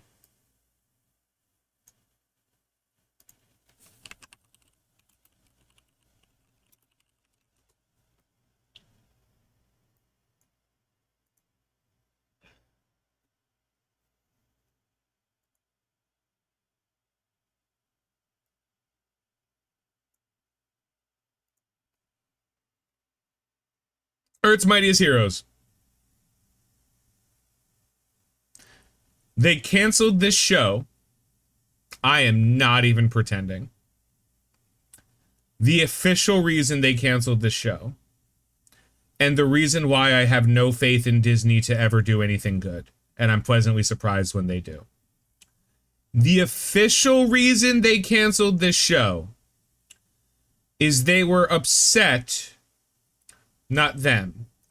The girl department, because there's an entire department dedicated to programming for girls, was mad that they were losing their market share because little kids, girls, loved this fucking show because all of the characters were well done. There were strong female characters and strong male characters. Everyone was fucking great. This show got 2 phenomenal fucking seasons. And then they were like, oh, apparently the toys are selling and they're cutting into what we have for our female demographic. So we're going to replace it. And they replaced it with a different Avengers show that wasn't bad, but it was not this. Avengers, Earth's Mightiest Heroes, the best animated show ever.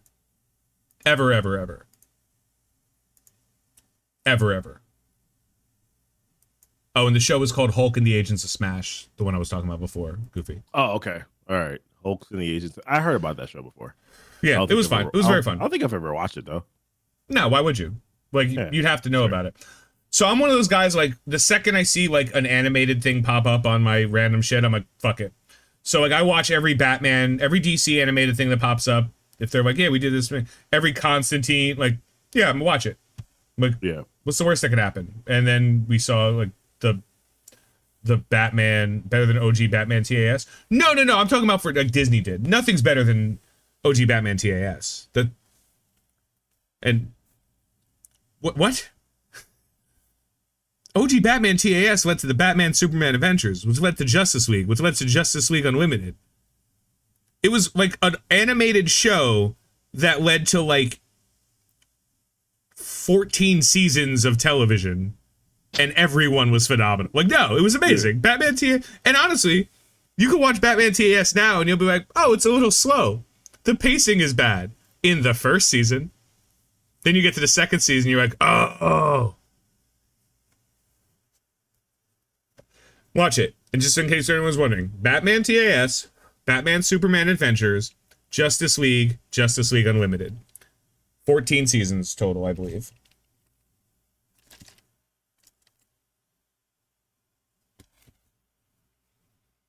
But the best Marvel animated show, yeah, and yes, it was even better than X-Men 97. X-Men 97 was a little bit more dramatic, so it was a little bit more for older audiences to begin with. This show was a little bit better too. I mean, so X-Men 97, yeah, but the Earth's Mightiest Heroes, it had a little bit for everybody. Like, if you were a kid, you wouldn't be paying attention to the plots. You'd be like, yay, superheroes. And as you got older and understood things, you'd be like, oh, this is a great story. Yeah. Did Ultron right. Yeah, really good show. Check it out if you can. If it's on Disney, record it using OBS.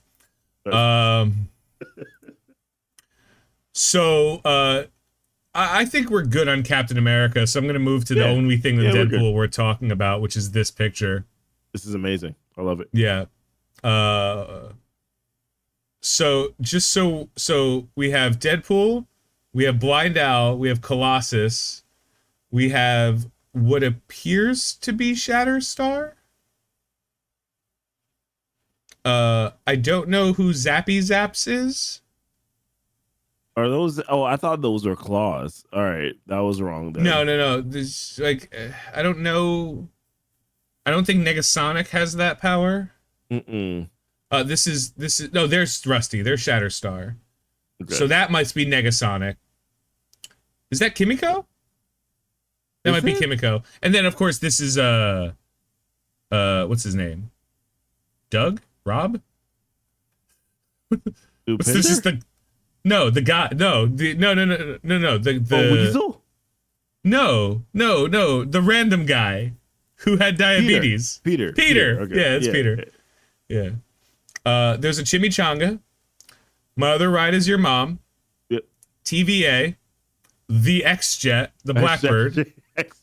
Yes. A unicorn shitting colors. Okay. Zero Fox Given. Deadpool L. Deadpool. Yeah. Adamantium 20. I'd rather be watching in IMAX, which now that I know is in IMAX, I will be doing that. Yeah, 100%. Listen. The Word Worsties, the Xavier's School, Got Claw, Spandex Crossing, Carpool, and then Bone Me.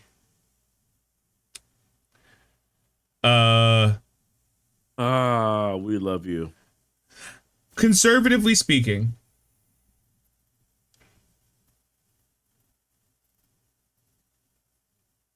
she didn't do much in the comics. Well,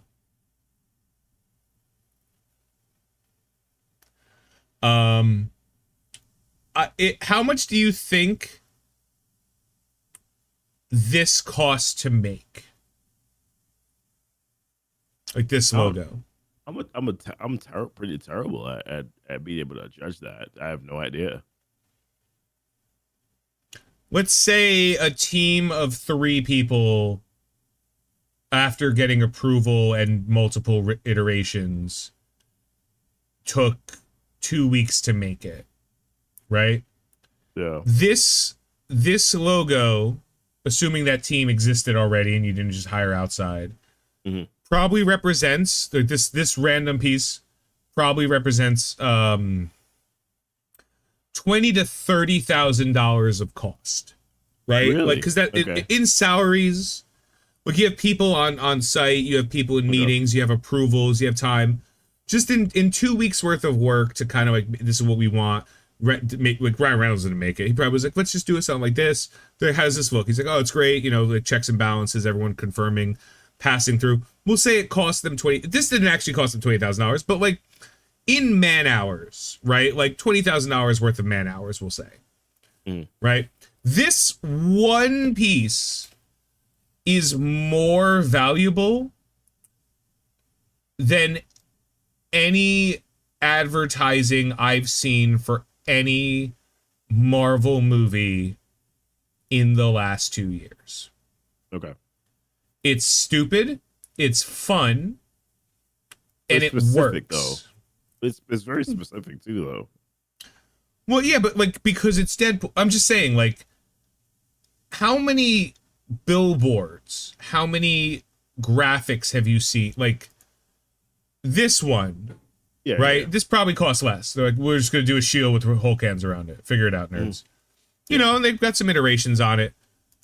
But like this poster, minimalist, says Captain America, Red Hulk, date, figure it out. This poster, maximalist. Look at all this shit we're gonna bombard you with. You understand the types of movies these two are from the poster. Right. This is gonna be a wild fuckfest. This is going to be a very simple story. It might be complex in nature, but the story is going to be... I just wanted to show this, and now we have what I found here as the updated MCU flowchart. Oh, okay.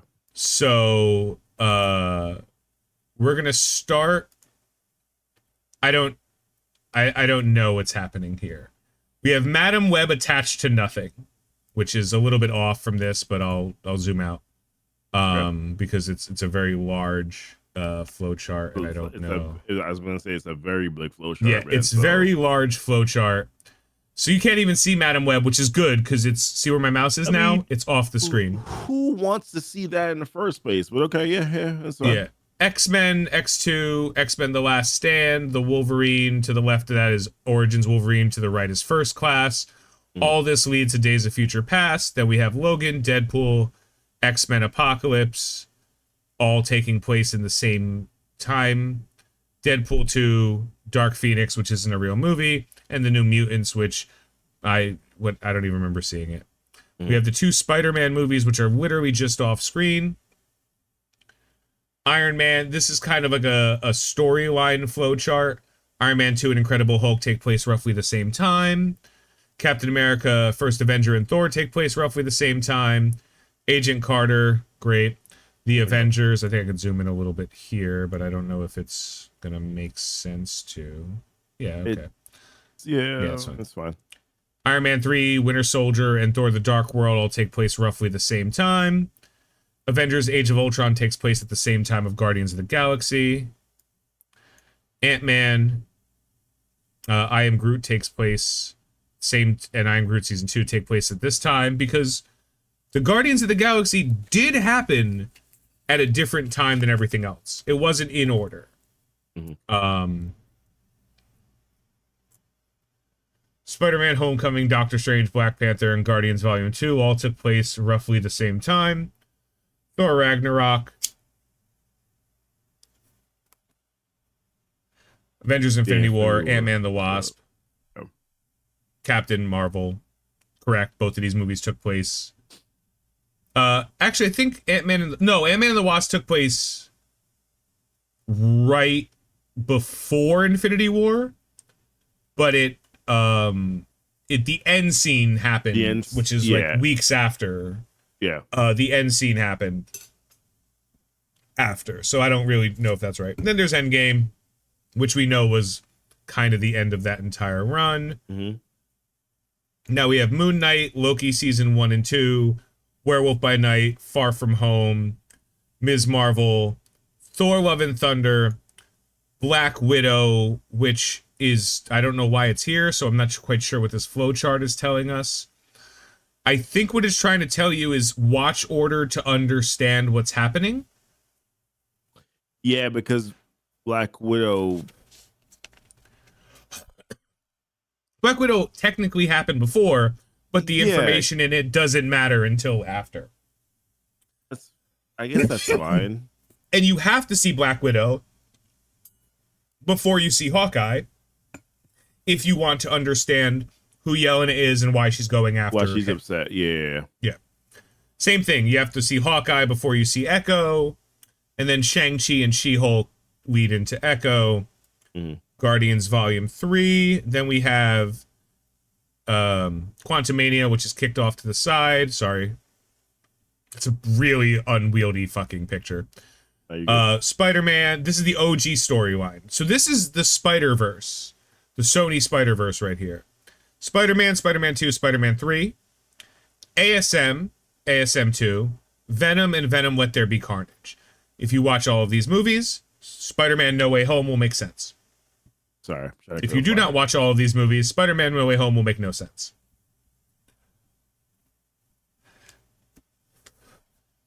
If you watch Morbius and Doctor Strange, you will understand why Vulture's there. But also, who gives a shit? Because Morbius was dog shit. Yeah, I'm not really a huge fan of even the Vulture situation in general. Very confusing. All of Marvel's TV shows were pre-watch before watching the actual Marvels, or just don't watch the Marvels. Mm-hmm. And then there's WandaVision. Or don't watch the Marvels. Wow. Yeah. Okay. There's WandaVision, which leads to Doctor Strange. Yeah. Falcon and Winter Soldier, which leads to Black Panther Wakanda Forever, which is true, which will, of course, lead to something else. Yeah. And then Eternals, which technically will also lead to that same thing. So this will probably end with Brave New World. Then we have the Netflix shows, but they are kind of standalone-ish. Yep. Although the Netflix shows do lead to Endgame in some way. Yep. And it's Daredevil season 1. Where's Agents of S.H.I.E.L.D. like pop up on? Is there? I didn't see any of that stuff. It's not on this list. Okay. Agent Carter is on this list, but Agents of S.H.I.E.L.D. is not. Interesting. And I think that's because I think they decanonized Agents of S.H.I.E.L.D. Okay. I mean, like in the later seasons, I assume. No, I think that they have officially said Agents of S.H.I.E.L.D. did not happen in the main continuity. Oh. I believe they've said they've mentioned. Yes, they've decanonized what happened in Winter Soldier. So they. Yes. Okay. Yeah. No, yes. I think that it was intended to be a tie-in in the same way that, like, Inhumans was intended to be a tie-in. And both of those shows have been officially decanonized. Like, they're like, so never basically happened. kind of the same way that they retconned what the president said in Secret Invasion about because they kind of retconned that, didn't they? No. What the president said, there being open season on mutants, on aliens, supposedly is the reason General Ross got elected president. Okay. Because the world we saw at the end of Secret Invasion, I'm so sorry we're talking about this. What we saw at the end of Secret Invasion was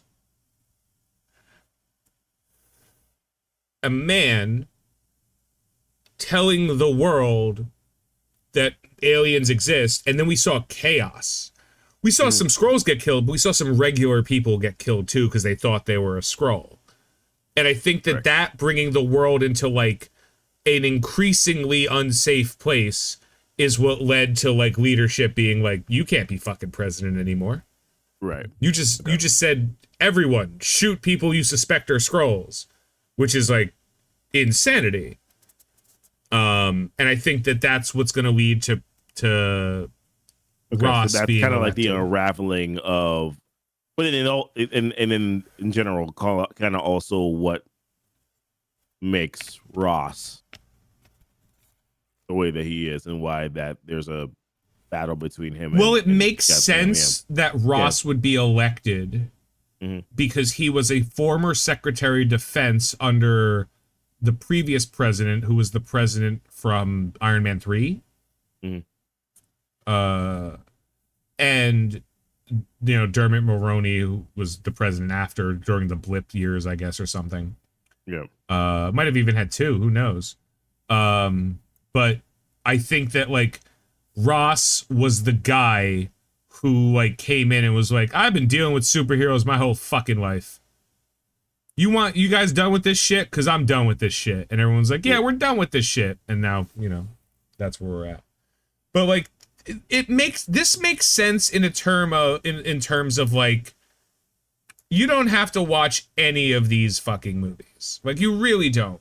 But if you want to watch a series and get the most out of it, this is like, if you gives you an idea as to where it lands within the whole. What's important in order so you can get a full picture is relevant. Yeah. Even though they might not have been released around the same time. Like Carter came out, 3 years after the Avengers, 3 and 4 years after the Avengers, but it takes place after Captain America, first Avenger. Yeah. Like early time, but like the information is relevant to like Captain America Winter Soldier. Like what happens during that time and Iron Man 3 with, a bunch of random shit. So I don't know that this is perfect, but this is a pretty decent flowchart. I would make some changes. And Endgame really did set up a lot of other stories, and like I don't think if you see Black Widow before Infinity War, it gives you more information.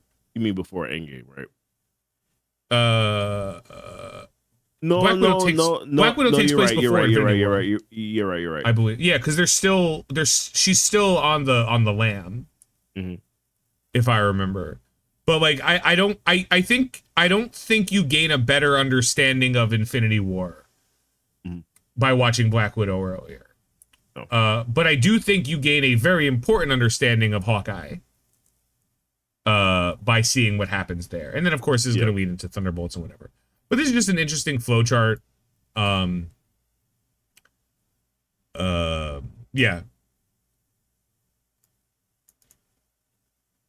Of like what's going on. And again, just go watch the Daredevil Netflix stuff.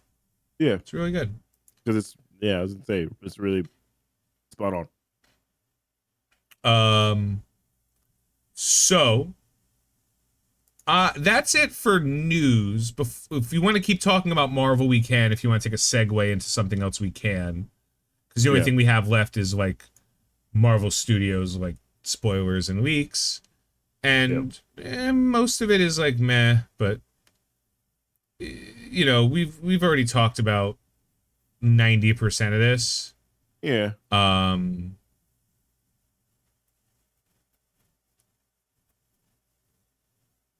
The Deadline has stated Patrick Stewart will be Professor X in Deadpool and Wolverine. Okay. We've heard a million of it. We got some reviews saying they've seen Deadpool and Wolverine scenes and they're like, let's fucking go. Yeah. Marvel has officially moved animation to its own studio. It's got its own president, its own head. That's great. Yeah, their animation is not a part of Marvel Studios, and it's under it, but it's not the same. So that's good.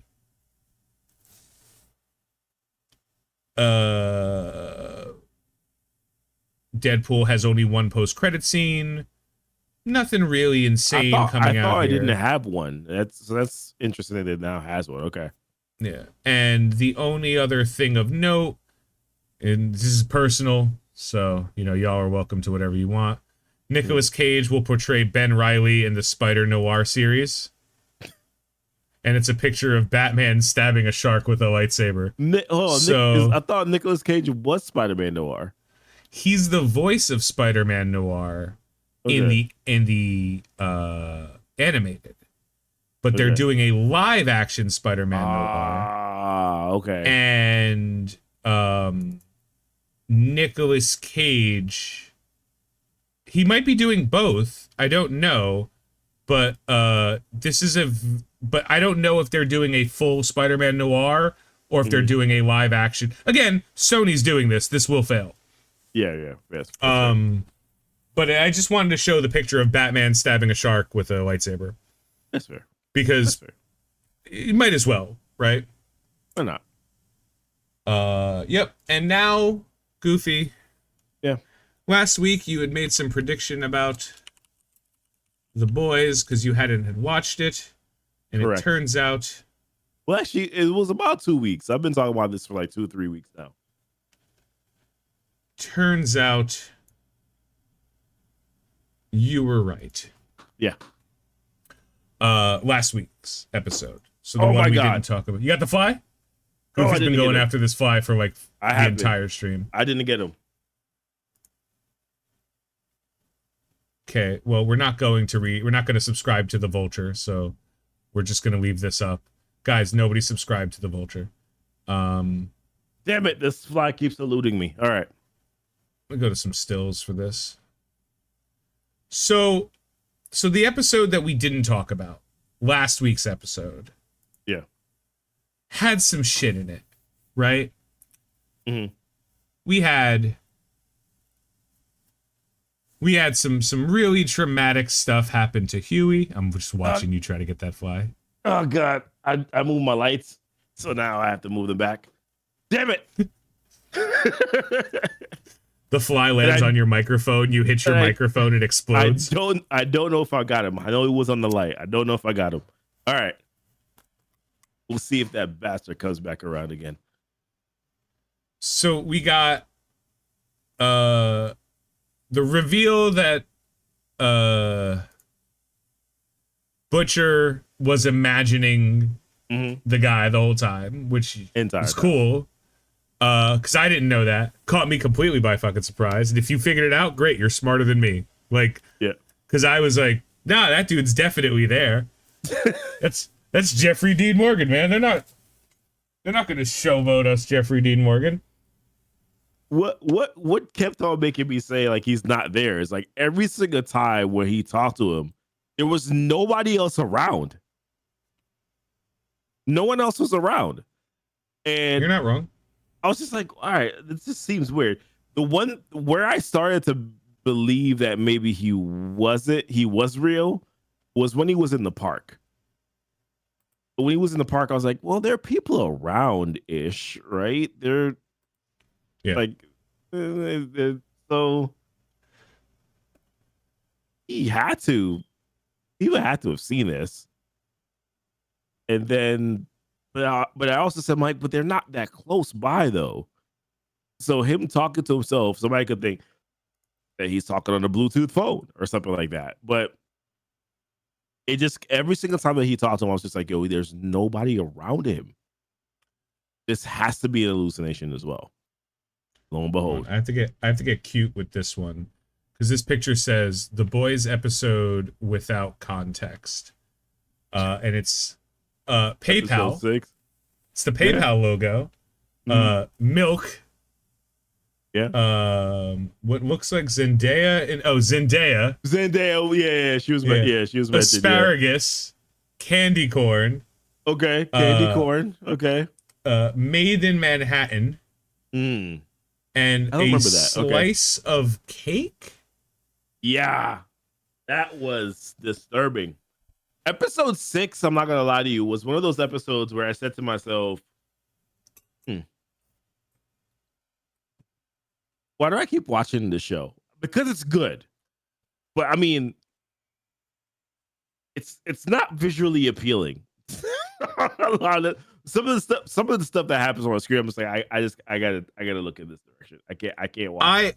I can't watch. I felt this show has done some things to me over the years. I have seen some shit and been like, no. Yeah. But of all of it, the thing this show has done that has inexorably caused me the most pain was watching Huey pretending and then everything about it from Starlight, not Starlight, from Firecracker taking a cocktail of drugs to be able to produce breast milk. Oh my gosh! Wow, that happened. Which, yep. Yeah. And then her holding him and coddling him like a baby. I'm like, what the hell is which triples down on the fact that I'm like, yo, fuck Homelander. Yeah, Like, 100%. piece of shit. Like, gross. Huey like getting tickled while, what's her name? Amanda? Ashley, I think is her name. Ashley. Ashley is like, just all of it. Just so bad. Gross. Oh. And you did not watch this week's episode. I did not watch episode 7. I did not. So you have to watch episode 7 and episode 8 so we can talk about it next week. I will. But what I'm going to tell you about episode 7. Okay. Is 3 things. I'll get to that, Jay. 3 things. Number 1, Huey's life does not get easier. It gets harder. Okay.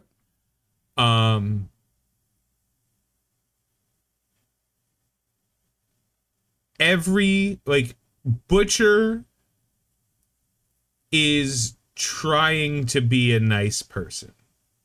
For Butcher. Is he? Okay. He's trying after the reveal that he figured out.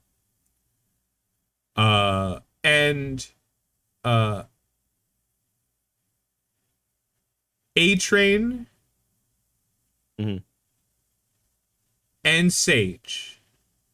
I'm assuming that they finally find out about A-Train at this point. That he was the League. But don't tell me. It's fine. I'm not going to tell you. Okay. But A-Train and Sage, who are the 2 most capable people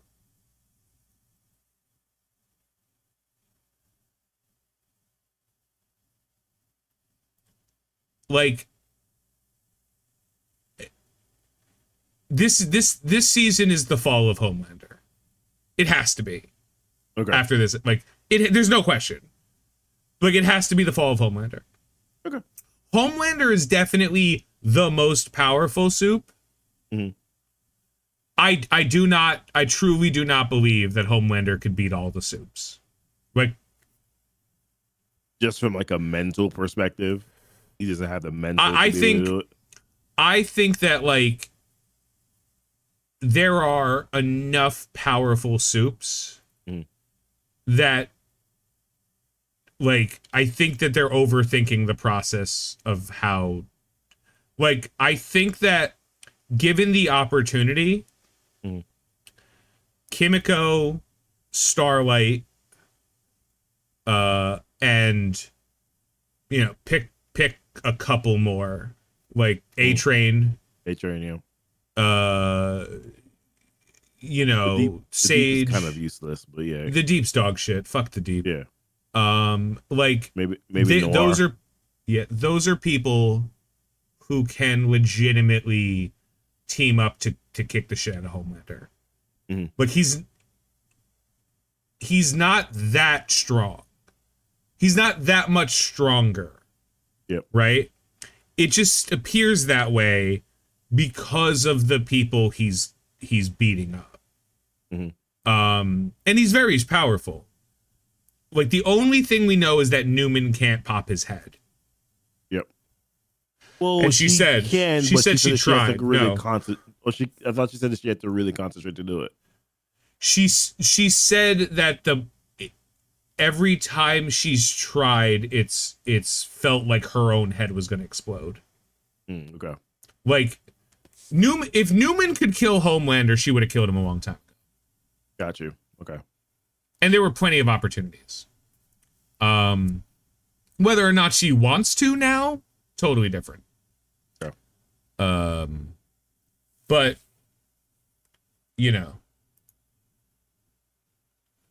season 7, you gotta watch. You gotta watch it. Episode 7. Okay.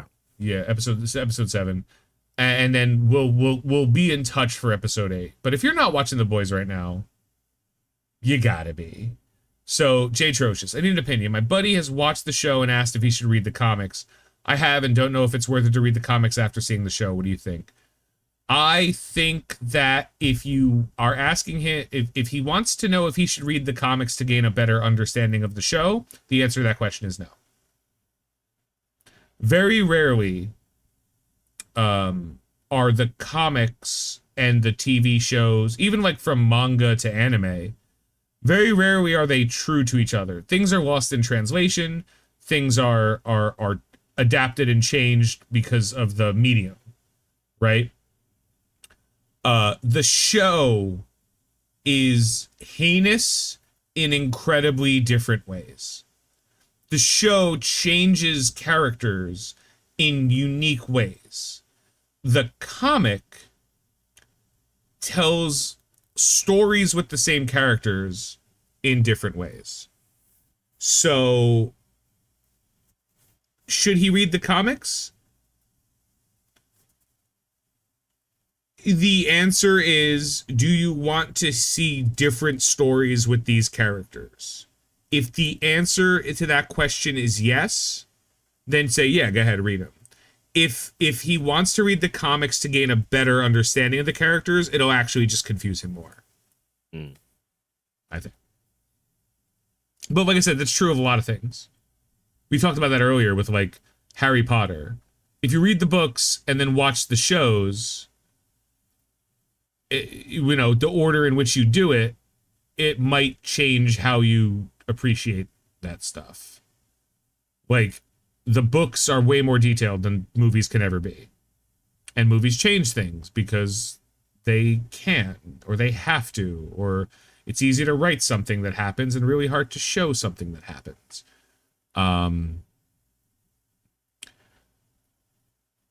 I think the comics are fun, but much like the Invincible comics, I like the show more than I like the comics. So, you know, your mileage may vary.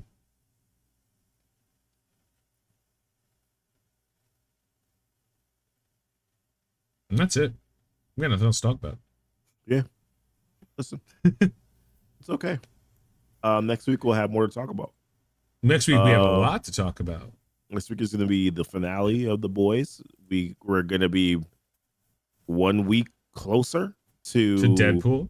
Yeah. As a matter of fact, we're going to literally be 1 week away from Deadpool at that point. We'll get some more random stuff.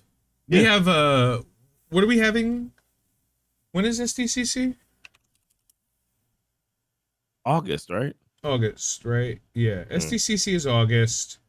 And there's something else that's supposed to be coming. Is it D23? Did that just happen? There's something else that's supposed to happen.